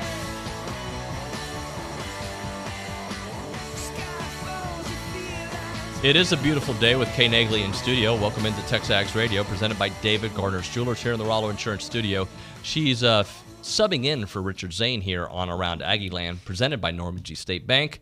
Normandy State Bank, rock solid banking website, normandystatebank.com. Before you get started, I saw your face when Sam made fun of Tomas. Like I knew something good was coming because you had a big old. So you just go back and watch. He said, he was like, "Okay, get ready," and I was like, "All right, I gotta listen in." So I tuned it in. I was like, I know exactly what he's about to say. So for those who didn't listen, Sam brought up a little point earlier in the show that Tomas left church a little early. Just a little bit. And then Kay was a little tattletale. I saw him walk in. I asked him this morning when he walked in. I was like, just wanting to know. I was like, why'd you leave? Why'd you leave so early? Why'd you leave? ¿Por qué te fuiste? Hey, let's I get love into Tomas, by the way. Yes, so even though all seasons are over, a lot of current, former, future, and professional Aggie track athletes are having some success right now, taking home some medals at the USA TF and U20 championships. So on Friday, Tokyo Olympic 100-meter silver medalist and former A&M 400-meter national champion Fred Curley won the USA Track and Field 100-meter championship. He ran a 9.77, wind-aided 1.8 meters a second, so it was a legal run. It was the 6th fastest in world history and 3rd fastest American all-time. Curly! Amazing, right? Right, I know. A lot of Aggies having some success. Aggie signee Landon Helms claimed the USA Track and Field U20 decathlon title with 6,425 points, winning gold. He ran a 14:40 in the 110-meter hurdles, a full second faster than his closest competitor, cleared a 4.35 meters in pole vault, and he will be in Aggie Land in the fall, and he's graduating in 2026. So all right, a lot more time there. He is set to do some good things in Aggie Land. On Saturday, Nike athlete and two-time Tokyo Olympic gold medalist Athing Mu took home gold in the 800-meter race with a time of 1:57.16. She secured her spot representing Team USA in the World Athletics, and she's just 20 years old. I mean, she is killing it for how old she is. Along with Brandon Miller, he took home bronze in the 800-meter final, and in the semifinals on Friday, he was about to get caught and just dove through the finish line like a real champion. It's a great video if you get the chance to check it out. So he's awesome. He's such a cool kid too. I really enjoy talking to him. Yes, indeed. And Curley placed third in the 200-meter, so he is qualified for Team USA in the 100 and the 200, along with a couple other Aggies that did some good things. Former Aggie Natasha Rogers placed fifth in the women's 500-meter. Current Aggie Heather Abadi is the Canadian U20 pole vault champion. All-American Ashton Schwartzman finished runner-up in the 400-meter at the U20 championships. And Aggie professionals Jacob Wooten in pole vault and Shamir Little in the 400 meters hurdles placed top 3 in their respective events. Up next is the World Athletics Championships, where Curley, Miller, and Mu will compete in Eugene, Oregon on July 15th and through the 24th. You know, that's the beauty of what we're doing, is that there's still a lot of Aggies doing sports at the moment. Yeah, you're talking a lot of track and field. There's still a bunch of Aggies playing, obviously, in the big leagues. Anything else? Yes, baseball. I don't think Aggie baseball fans are sick of talking about it just yet. Congrats to Ole Miss, but we got to talk about the mayor of Oxford for a second. Right. So D1 baseball announced on Friday that A&M relief pitcher Jacob Palish and outfielder Dylan Rock earned All-America second-team recognition. Palish finished the season with a 6.3 record with 5 saves, a 2.39 ERA, a 230 opponent batting average, punching 73 strikeouts in 60.1 innings. Rock finished the year 4.68 on-base percentage, 6.41 slugging percentage, 67 runs, 67 RBIs, 19 home runs, which rank him 4th on Texas A&M's single-season list. You know how it's a special season that you can point at any player and actually point out moments that were huge for this team. Dylan Rock had several this year. You can go back to the Texas game. You can go back to many different events. Palish, obviously what he did the last 2 appearances we saw from him. You can go down the list. So those 2, congratulations to them. Yes, they were a huge part of A&M's success this season. It's great to see them get the recognition they deserve. So. Absolutely. Is that it? That's it. That's all that's really going around Aggie Land. A lot of sports ending. So hopefully we'll have some good things to talk about in the future. So thank you, Kay. Appreciate you. Thank you. When we come back here on TexAgs Radio, we are going to talk with Andrew Monaco coming by the studio. It is the voice of the Aggies in studio. It's TexAgs Radio. It's like when they replaced Aunt Viv on The Fresh Prince. David Nuno on TexAgs Radio, weekdays on The Zone. Swing free all summer long at Big Shots Golf. Get your Hot Shot Summer Pass and enjoy perks you won't want to miss. With the Hot Shot Summer Pass at Big Shots Golf, you'll get 2 hours of tee box time for up to 6 people per day. Plus, kids 12 and under eat free on Mondays, and you get special summer perks valued up to $200. Get the Big Shots Golf Hot Shot Summer Pass today while supplies last. Buy yours today at BigShotsGolf.com or swing by. You want to feel important. You want to be a part of something bigger, something that matters and can help change things. You want to feel like you belong. We know. We felt that way too. And that's why we did something about it. We aren't just Army National Guard soldiers. We are normal people just like you. And together, we can make a difference. Take on your legacy. Visit NationalGuard.com to find out more. Sponsored by the Texas Army National Guard. Aired by the Texas Association of Broadcasters and this station. Please join us July 4th for Texas A&M System Fireworks and Drone Show at the Rellis campus. Parking lots open at 6:30 p.m. and the show starts at 9 p.m. WTAW will broadcast patriotic music synced to the fireworks. And howdy, I'm Tom Turbyville. And starting on July the 4th, tune in throughout the day as we celebrate a century of WTAW. It's WTAW, the first 100 years. Hey parents, when it comes to your child's education, there's a lot to consider. No matter what you're searching for, search the Bryan Broadcasting half-price tuition program first. We've partnered with schools and learning centers throughout the area to get your students started with high-quality programs at half price. Right now, we're featuring half-price tuitions at Hopewell Classical Day School, Kinder Music, Happy Camper School, and more. Half-price tuitions are first come, first served, and availability is limited. Go to halfpricebrazos.com. The flagship station for Aggie Athletics is The Zone. Whenever the Aggies are playing, you can hear them right here at 1150 and 93.7 FM. Thanks to our listeners and our Aggie broadcast sponsors, Schulte Roofing, Prosperity Bank, Hargrove Insurance, and Rudy's Barbecue. Here's a big gig-em to all these sponsors. Listen to Aggie Athletics on The Zone 1150 and 93.7 FM. Enter now at zone1150.com and you can win a Texas Summer Survival Kit presented by Field to Family and the Smokin' Aces Barbecue Team. Impress the guests at your next backyard barbecue when you serve locally owned, locally grown premium beef from Field to Family. Order online today at shopfieldtofamily.com. Enter now. You can enter once a week, once a day, Thursday through Saturday. Enter every week to play. Enter now at zone1150.com.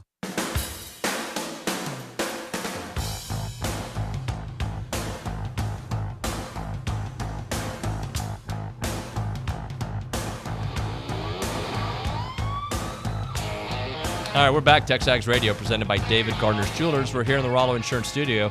Andrew Monaco with us, the voice of the Aggies. Hey, my friend. Oh, howdy. First time we've spoken where there isn't anything going on at the current moment. You know, there are a lot of people think I don't do anything anyway, and this just kind of confirms it. So, like, I've got to imagine, we talked a little bit about it at the break, this is a shorter offseason than you're used to because, like, baseball went so long and media days are 3 weeks away. Like it's great for what we do. It's great. Yeah, it is great. You want your season to end in Omaha. You want your season to end in an NCAA tournament or the NIT, and you want your season to end in a bowl game for those three sports. But no, it's phenomenal. The experience is phenomenal. And as you know, seasons always go too quickly. It's amazing. For as long as I've been in this business, they still fly by.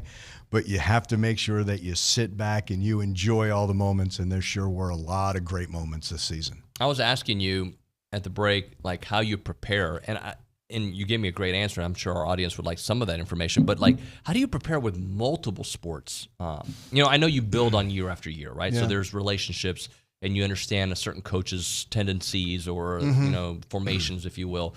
But when you have multiple sports going on at the same time, I got to imagine it's, your brain gets a little fried. It's a rhythm for each sport that you do. It's interesting. Football's not called the same way as basketball nor, baseball. They're all different rhythms. So you get into that. Having great partners certainly helps. That's for sure.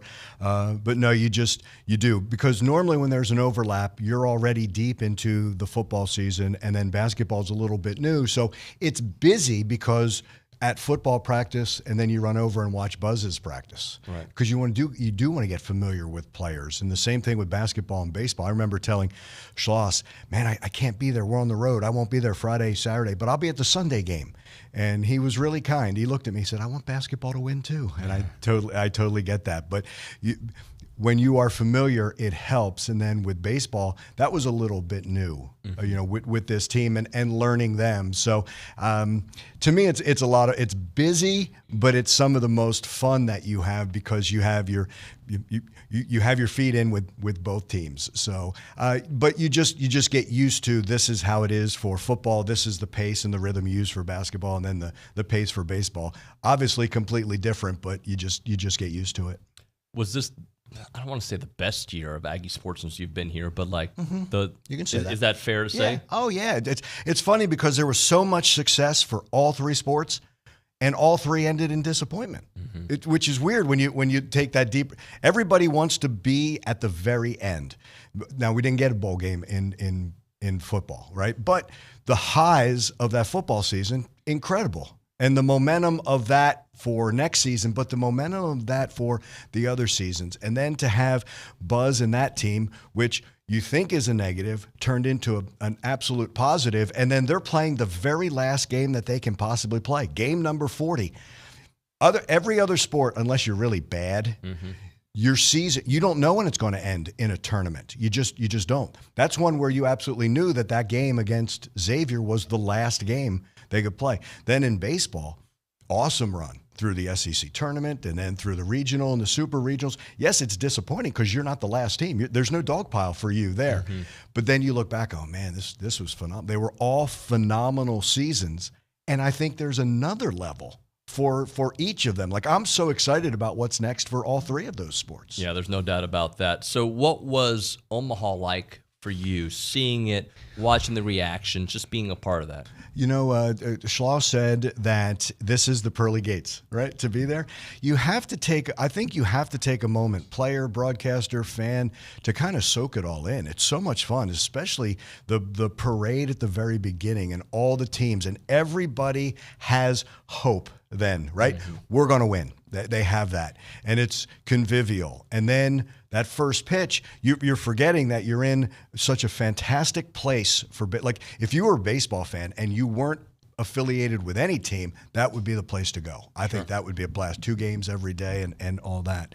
So you take it in and you walk around and you do that, and then you're playing. It's like, then there's, the dream is still there. If we could be national champions. Like, so you take full advantage of the atmosphere, what Omaha provides for all of this, but also with the knowing in the back of your mind, you have a chance to be a national champion. You have a chance to have such a special season. You'll always be linked with this moment. And I think the Aggies did that. Like, I loved the stories, David, of all the players who had gone there as either teens, as a fan, and now they're on the field. So they were there watching the College World Series, and they were the ones getting the autographs from the seats. And I was asking Alex Majors and Trevor Werner and Ryan Tarkoch, where were you sitting when you came here? Right. And now you guys are on the field, and they're now all watching you. And I think to watch them give those autographs, to see them around the crowds and be so good, and then also kind of soak it in their new position, if you will,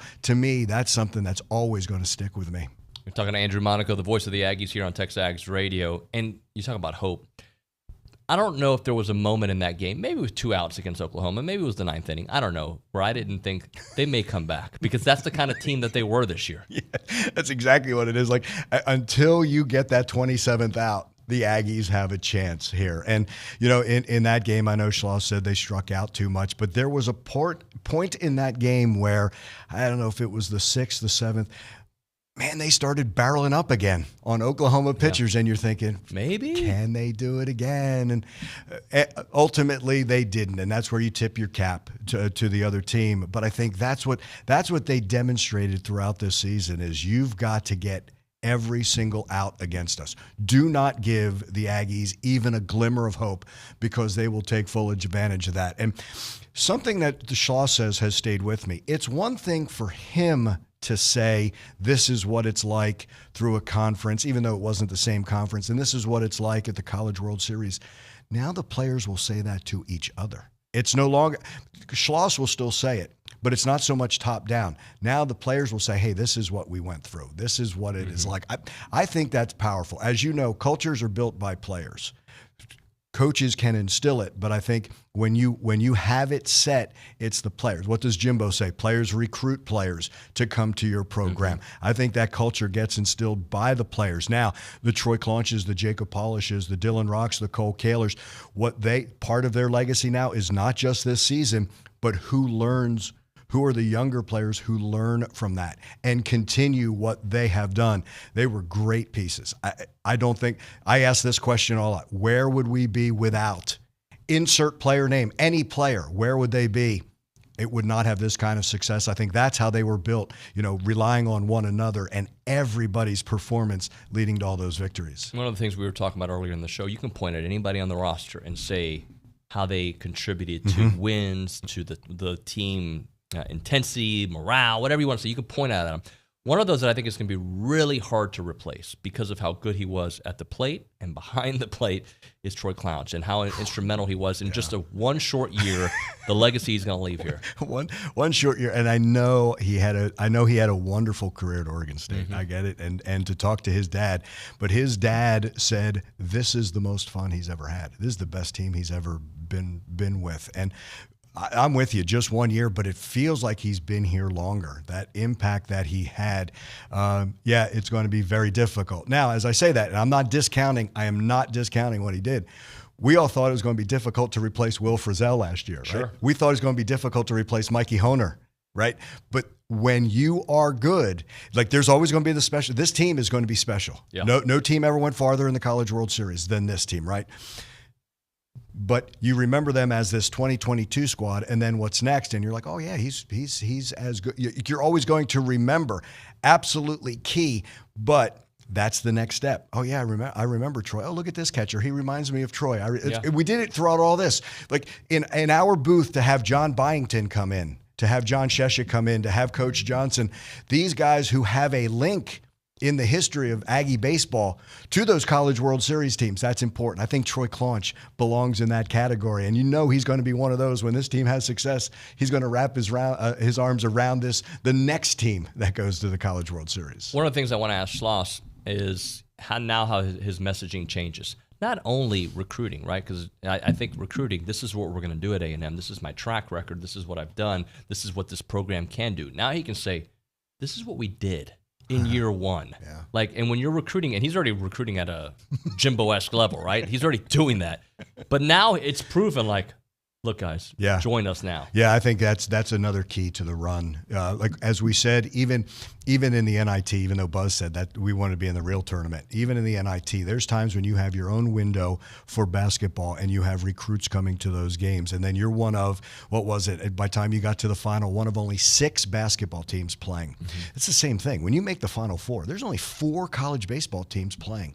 And because of the window and because they're all televised, you have all these players looking, saying, wow, I'm watching A&M. Yeah. I'd like to be a part of that. You get that rolling. The same thing about beating Alabama on that stage, helping football recruit. When you get recruits who are signing right after that game, who basically would have signed at halftime, right there. That, and for all the programs. I think it pays off for all the programs as well. But you make a great point. It's not so much, hey, this is what I've done at TCU that I'm bringing here. This is what I've done at Texas A&M. I think it's a powerful message. I really do, and so much credit to what he and Nate Yeske and Michael Early and Nolan Kane and that staff. Chuck, you talked about Troy Clounch. Chuck Box said if I had the Troy Clounches and the Jacob Polishes, I'd coach till I'm 100, mm-hmm. which says an awful lot. But that staff, putting this team together and knowing what they wanted and how they wanted to play. But I think what they wanted was the character. And Schloss said, yes, we were all new, but we had one thing in common. We all wanted to be at Texas A&M. So we're in this new era of college sports where transfers happen, and I don't know how I feel about them, right? But you can just transfer, right? But honestly, how blessed has A&M as a university been with the kind of transfers that they've gotten across the board? You look at basketball, Henry Coleman, what he meant, and Boots Radford, right? And then you go to baseball, and all these guys were mentioning, the Dylan Rocks, the Troy Clounches, Jacob Polish. There's so many names that, we wouldn't have had this experience if it wasn't for it, unless they were a grad transfer, I should say. And I give them a ton of credit because they immersed themselves in A&M. And I know Henry Coleman is a Virginian, right? But he's an Aggie. He's an Aggie. He's such an Aggie. And I think I read this. He's a mayor. Dylan Rock was a mayor, right? Not just of Bryan College Station, but well, heck, Dylan Rock was the mayor of Oxford, Mississippi there for a while. Absolutely.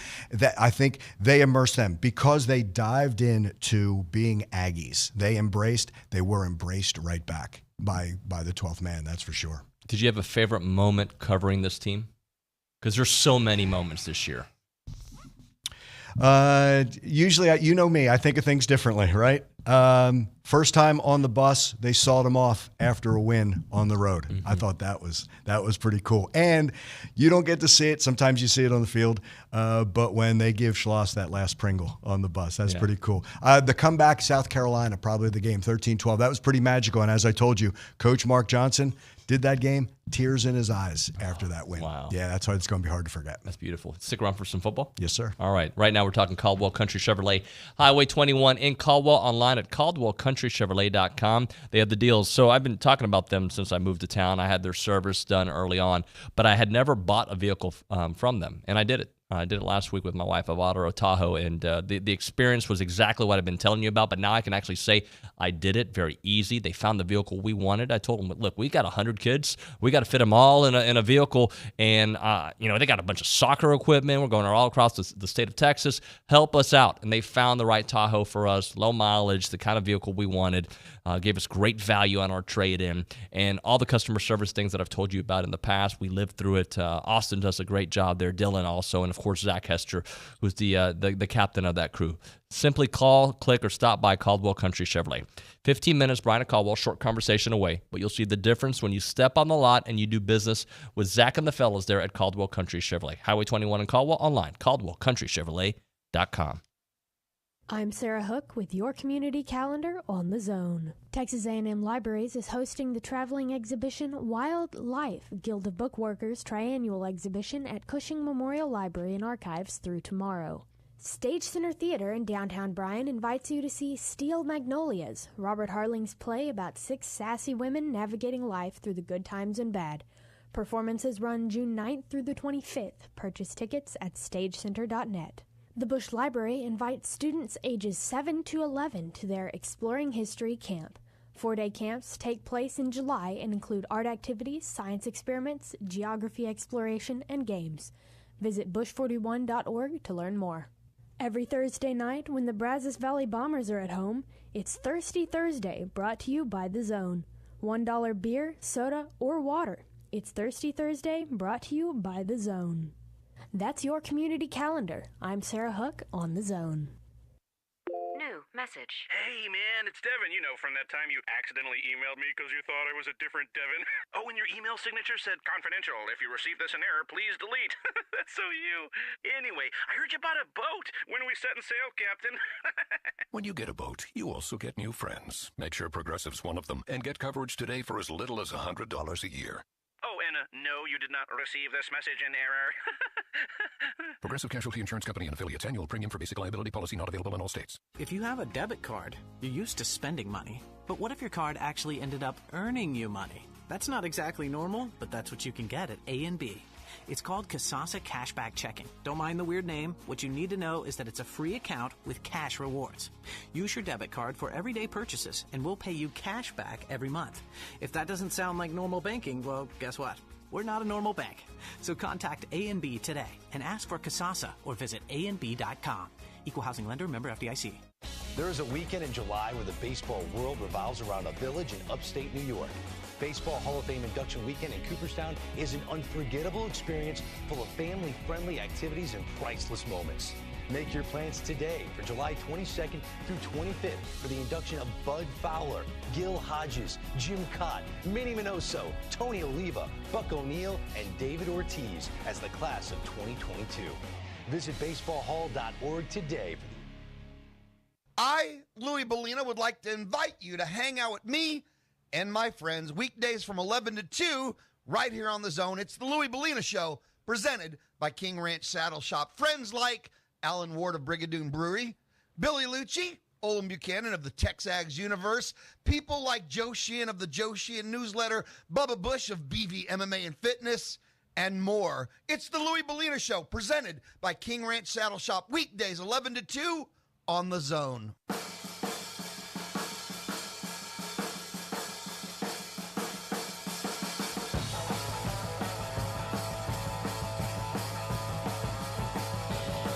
Hey, it's TexAgs Radio, presented by David Gardner's Jewelers here in the Rollo Insurance Studio. We're talking to Andrew Monaco, and Andrew, somebody once told me, David says a lot of my buddy and my friend on the show, and the reason I think I say that is because I feel like for a good rapport in the air, you have to develop a relationship, and then you become friends. Like, you know, and like I've really enjoyed these segments with you because I feel like I've gotten to know you off air during the breaks, and then talking to you, and how much passion you have for Aggie sports. Like you. When you speak about Aggie sports, we feel it, and that's just something I wanted to tell you. How crazy are SEC Media Days going to be this year? And before you answer that, considering last year was maybe the most crazy, well, it was my first time ever to go, but hello, the Texas-Oklahoma thing breaks while we're there, and it's like everyone's like, what? And how crazy is this year with everything that has happened? Yeah, you figure everyone's going to have their agenda going in, what they want to ask, and I'm going to be interested to see how everybody handles it, because there's going to be, I think, that Jimbo, Nick Saban cloud over all the coaches when they get there. I think it'll be interesting. I think they've moved past it. That's just me. What I found interesting talking with some of the SEC guys in Omaha, it's like, I can't believe Jimbo and Nick did this. I'm like, whoa. Didn't Lane Kiffin start all this? Didn't Mike Leach pop off before all of this? Jimbo said something during the coaches' nights that I also think is fascinating when you get to the media, is when he came into the conference, and now there's only 4 coaches remaining from when he came in. So there's some new coaches, and with some of the transfer move, I think I don't know if they can get all the topics, like you were just saying with a transfer portal and all of that. I don't know if they can get to all the topics. Something might be left on the table, but Lord knows the media will certainly have a lot to talk about. Certainly have a lot of quotes when it comes up, and then that to me is always okay. That's that step. That's getting up on that diving board, and then pretty soon we're diving into that pool of college football in the next season. Yeah, so we'll I'm assuming, I don't think they've set a date yet, but that'll happen. It'll be over, July 20th, 21st, in that range. And then a couple weeks later, we're practicing. Yeah. We're back on the field. Yeah, and I dare say that's a great moment, because that's when the competition starts. That's when some of the questions will be answered. But I think it's happening now. I think the reason why you're going to see a player be, QB 1, wide receiver 1, running back 1, is going to be from what they're doing right now. This is their moment. Yeah. So how much incentive do you have right now? This is a big step to what we're going to see in the 2 deep and in that very first game against Sam Houston. Yeah, 100% about that. Is it fair to think that A&M has graduated to a point, to use a term for college term, that 10 wins is the expectation every year moving forward? Yeah, I think all spring Jimbo said the one thing we didn't do was finish. And he doesn't shy from that. We didn't finish last year. If they finish, they have 10 wins, right? Yeah. If they finish. And the other thing, I think this line got lost a little bit at the beginning. He said, well, if let's say we get 1 loss, but we beat Alabama, who are we losing to? You ask a fan. Okay, what's acceptable? What loss? See, that's the whole thing. Right. You can't put everything on just one game. It's got to be the entire season. And there's also something about, there's some of those players coming back are going to keep picking at those scars of those losses last year. That's a good thing, right? That's a good thing. So the scars of not getting to where you wanted to be. I just think, David, with the talent and the depth and bringing in the recruits, you can look at the numbers all you want. But as Jimbo said, all his best teams, his best players have never asked about playing time. He said they all wanted to compete and be there. They're not going to say, they expect to be the starter. When you have those types of players, yes, that's where the expectation should be. He said, look, I want to be a 2-ring school. There's the Aggie ring, and I want a national championship. So yes, the expectations are there. Last thing for you. I think there's so much attention placed on these young players coming and then one stepping up. But keeping Damani and Anais, that's like 5-star, 6-star if you give it. Like to have that kind of talent coming back and leading, one on the offensive side and one on the defensive side, that's pretty lethal. You know that every time I go to practice, I'm always intrigued by who's the first player in a drill. Those are a couple of first players in the drill, so it's going to be done right. So now you're not wasting time, and you get all those reps. That and the knowledge of what they have. They've got, I'm going to use the same phrase I use for Micah Dallas in baseball, skins on the wall, and it'll pay off. Thank you, sir. Absolutely. Appreciate it. All right, he's going to be back in studio. Poor guy's like, Nuno again? Leave me alone, bro. All right, when we come back, Jim Schlossnagle in studio with Billy. It's TexAgs Radio.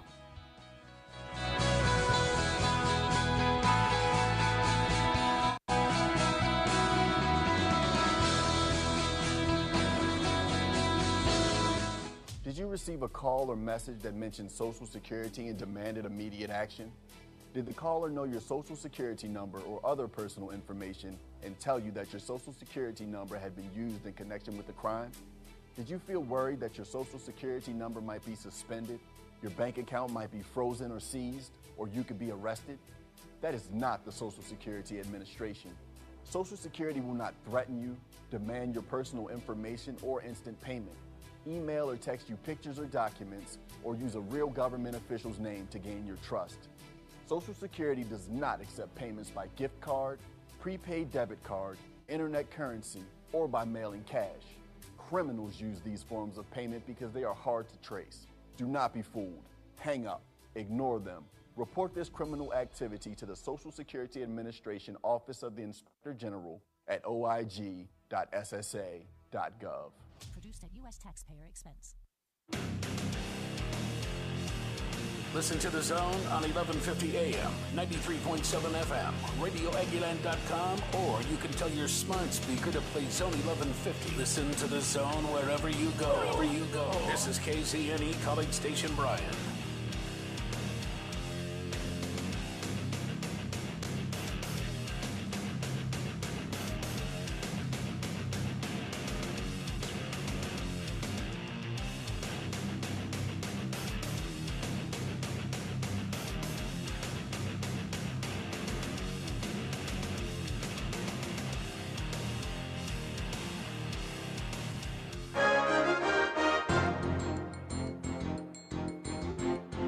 From WTAW, this is a news update on the Zone. 2 water districts serving portions of Brazos County have asked customers to conserve water. Notices were issued last Friday by Wixon Creek and last Tuesday by the Welborn Special Utility District.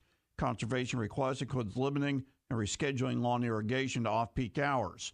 In the city of College Station, Water Resource Coordinator Jennifer Nations says last Thursday's usage of 21.6 million gallons is at least 4 million gallons more than usual for this time of year.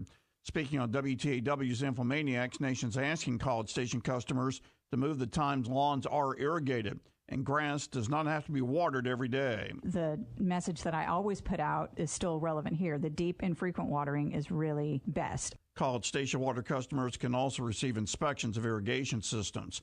Tomorrow's Brazos County Commission meeting for the second straight week will include consideration of a burn ban outside of city limits. Tomorrow's commission agenda also includes proposed voting locations for the November general election. There's a traditional list of 5 early voting sites inside Bryan College Station that includes Galilee Baptist Church. A new attraction could be coming to College Station Central Park. An amusement-style park train that would go around the Fun for All Park. College Station Mayor Carl Mooney told the City Council the new public relations director of Union Pacific Railroad will be checking out the idea in person. That's after Mooney visited with UP officials while he was in Omaha for the College World Series. A College Station mother spent part of the weekend in jail after her arrest on a charge of punching a 12-year-old in the face and chest on a College Station ISD school bus last February. This is after the mother told College Station police, according to her arrest report, that her son was punched in the face and chest by the 12-year-old. Security video on the bus showed both children exchanging words and punches and the mother striking both children. That's news on the Zone. When your diesel truck or construction equipment needs DEF, WPI has the best price in town. Only $8.50 for 2.5 gallons.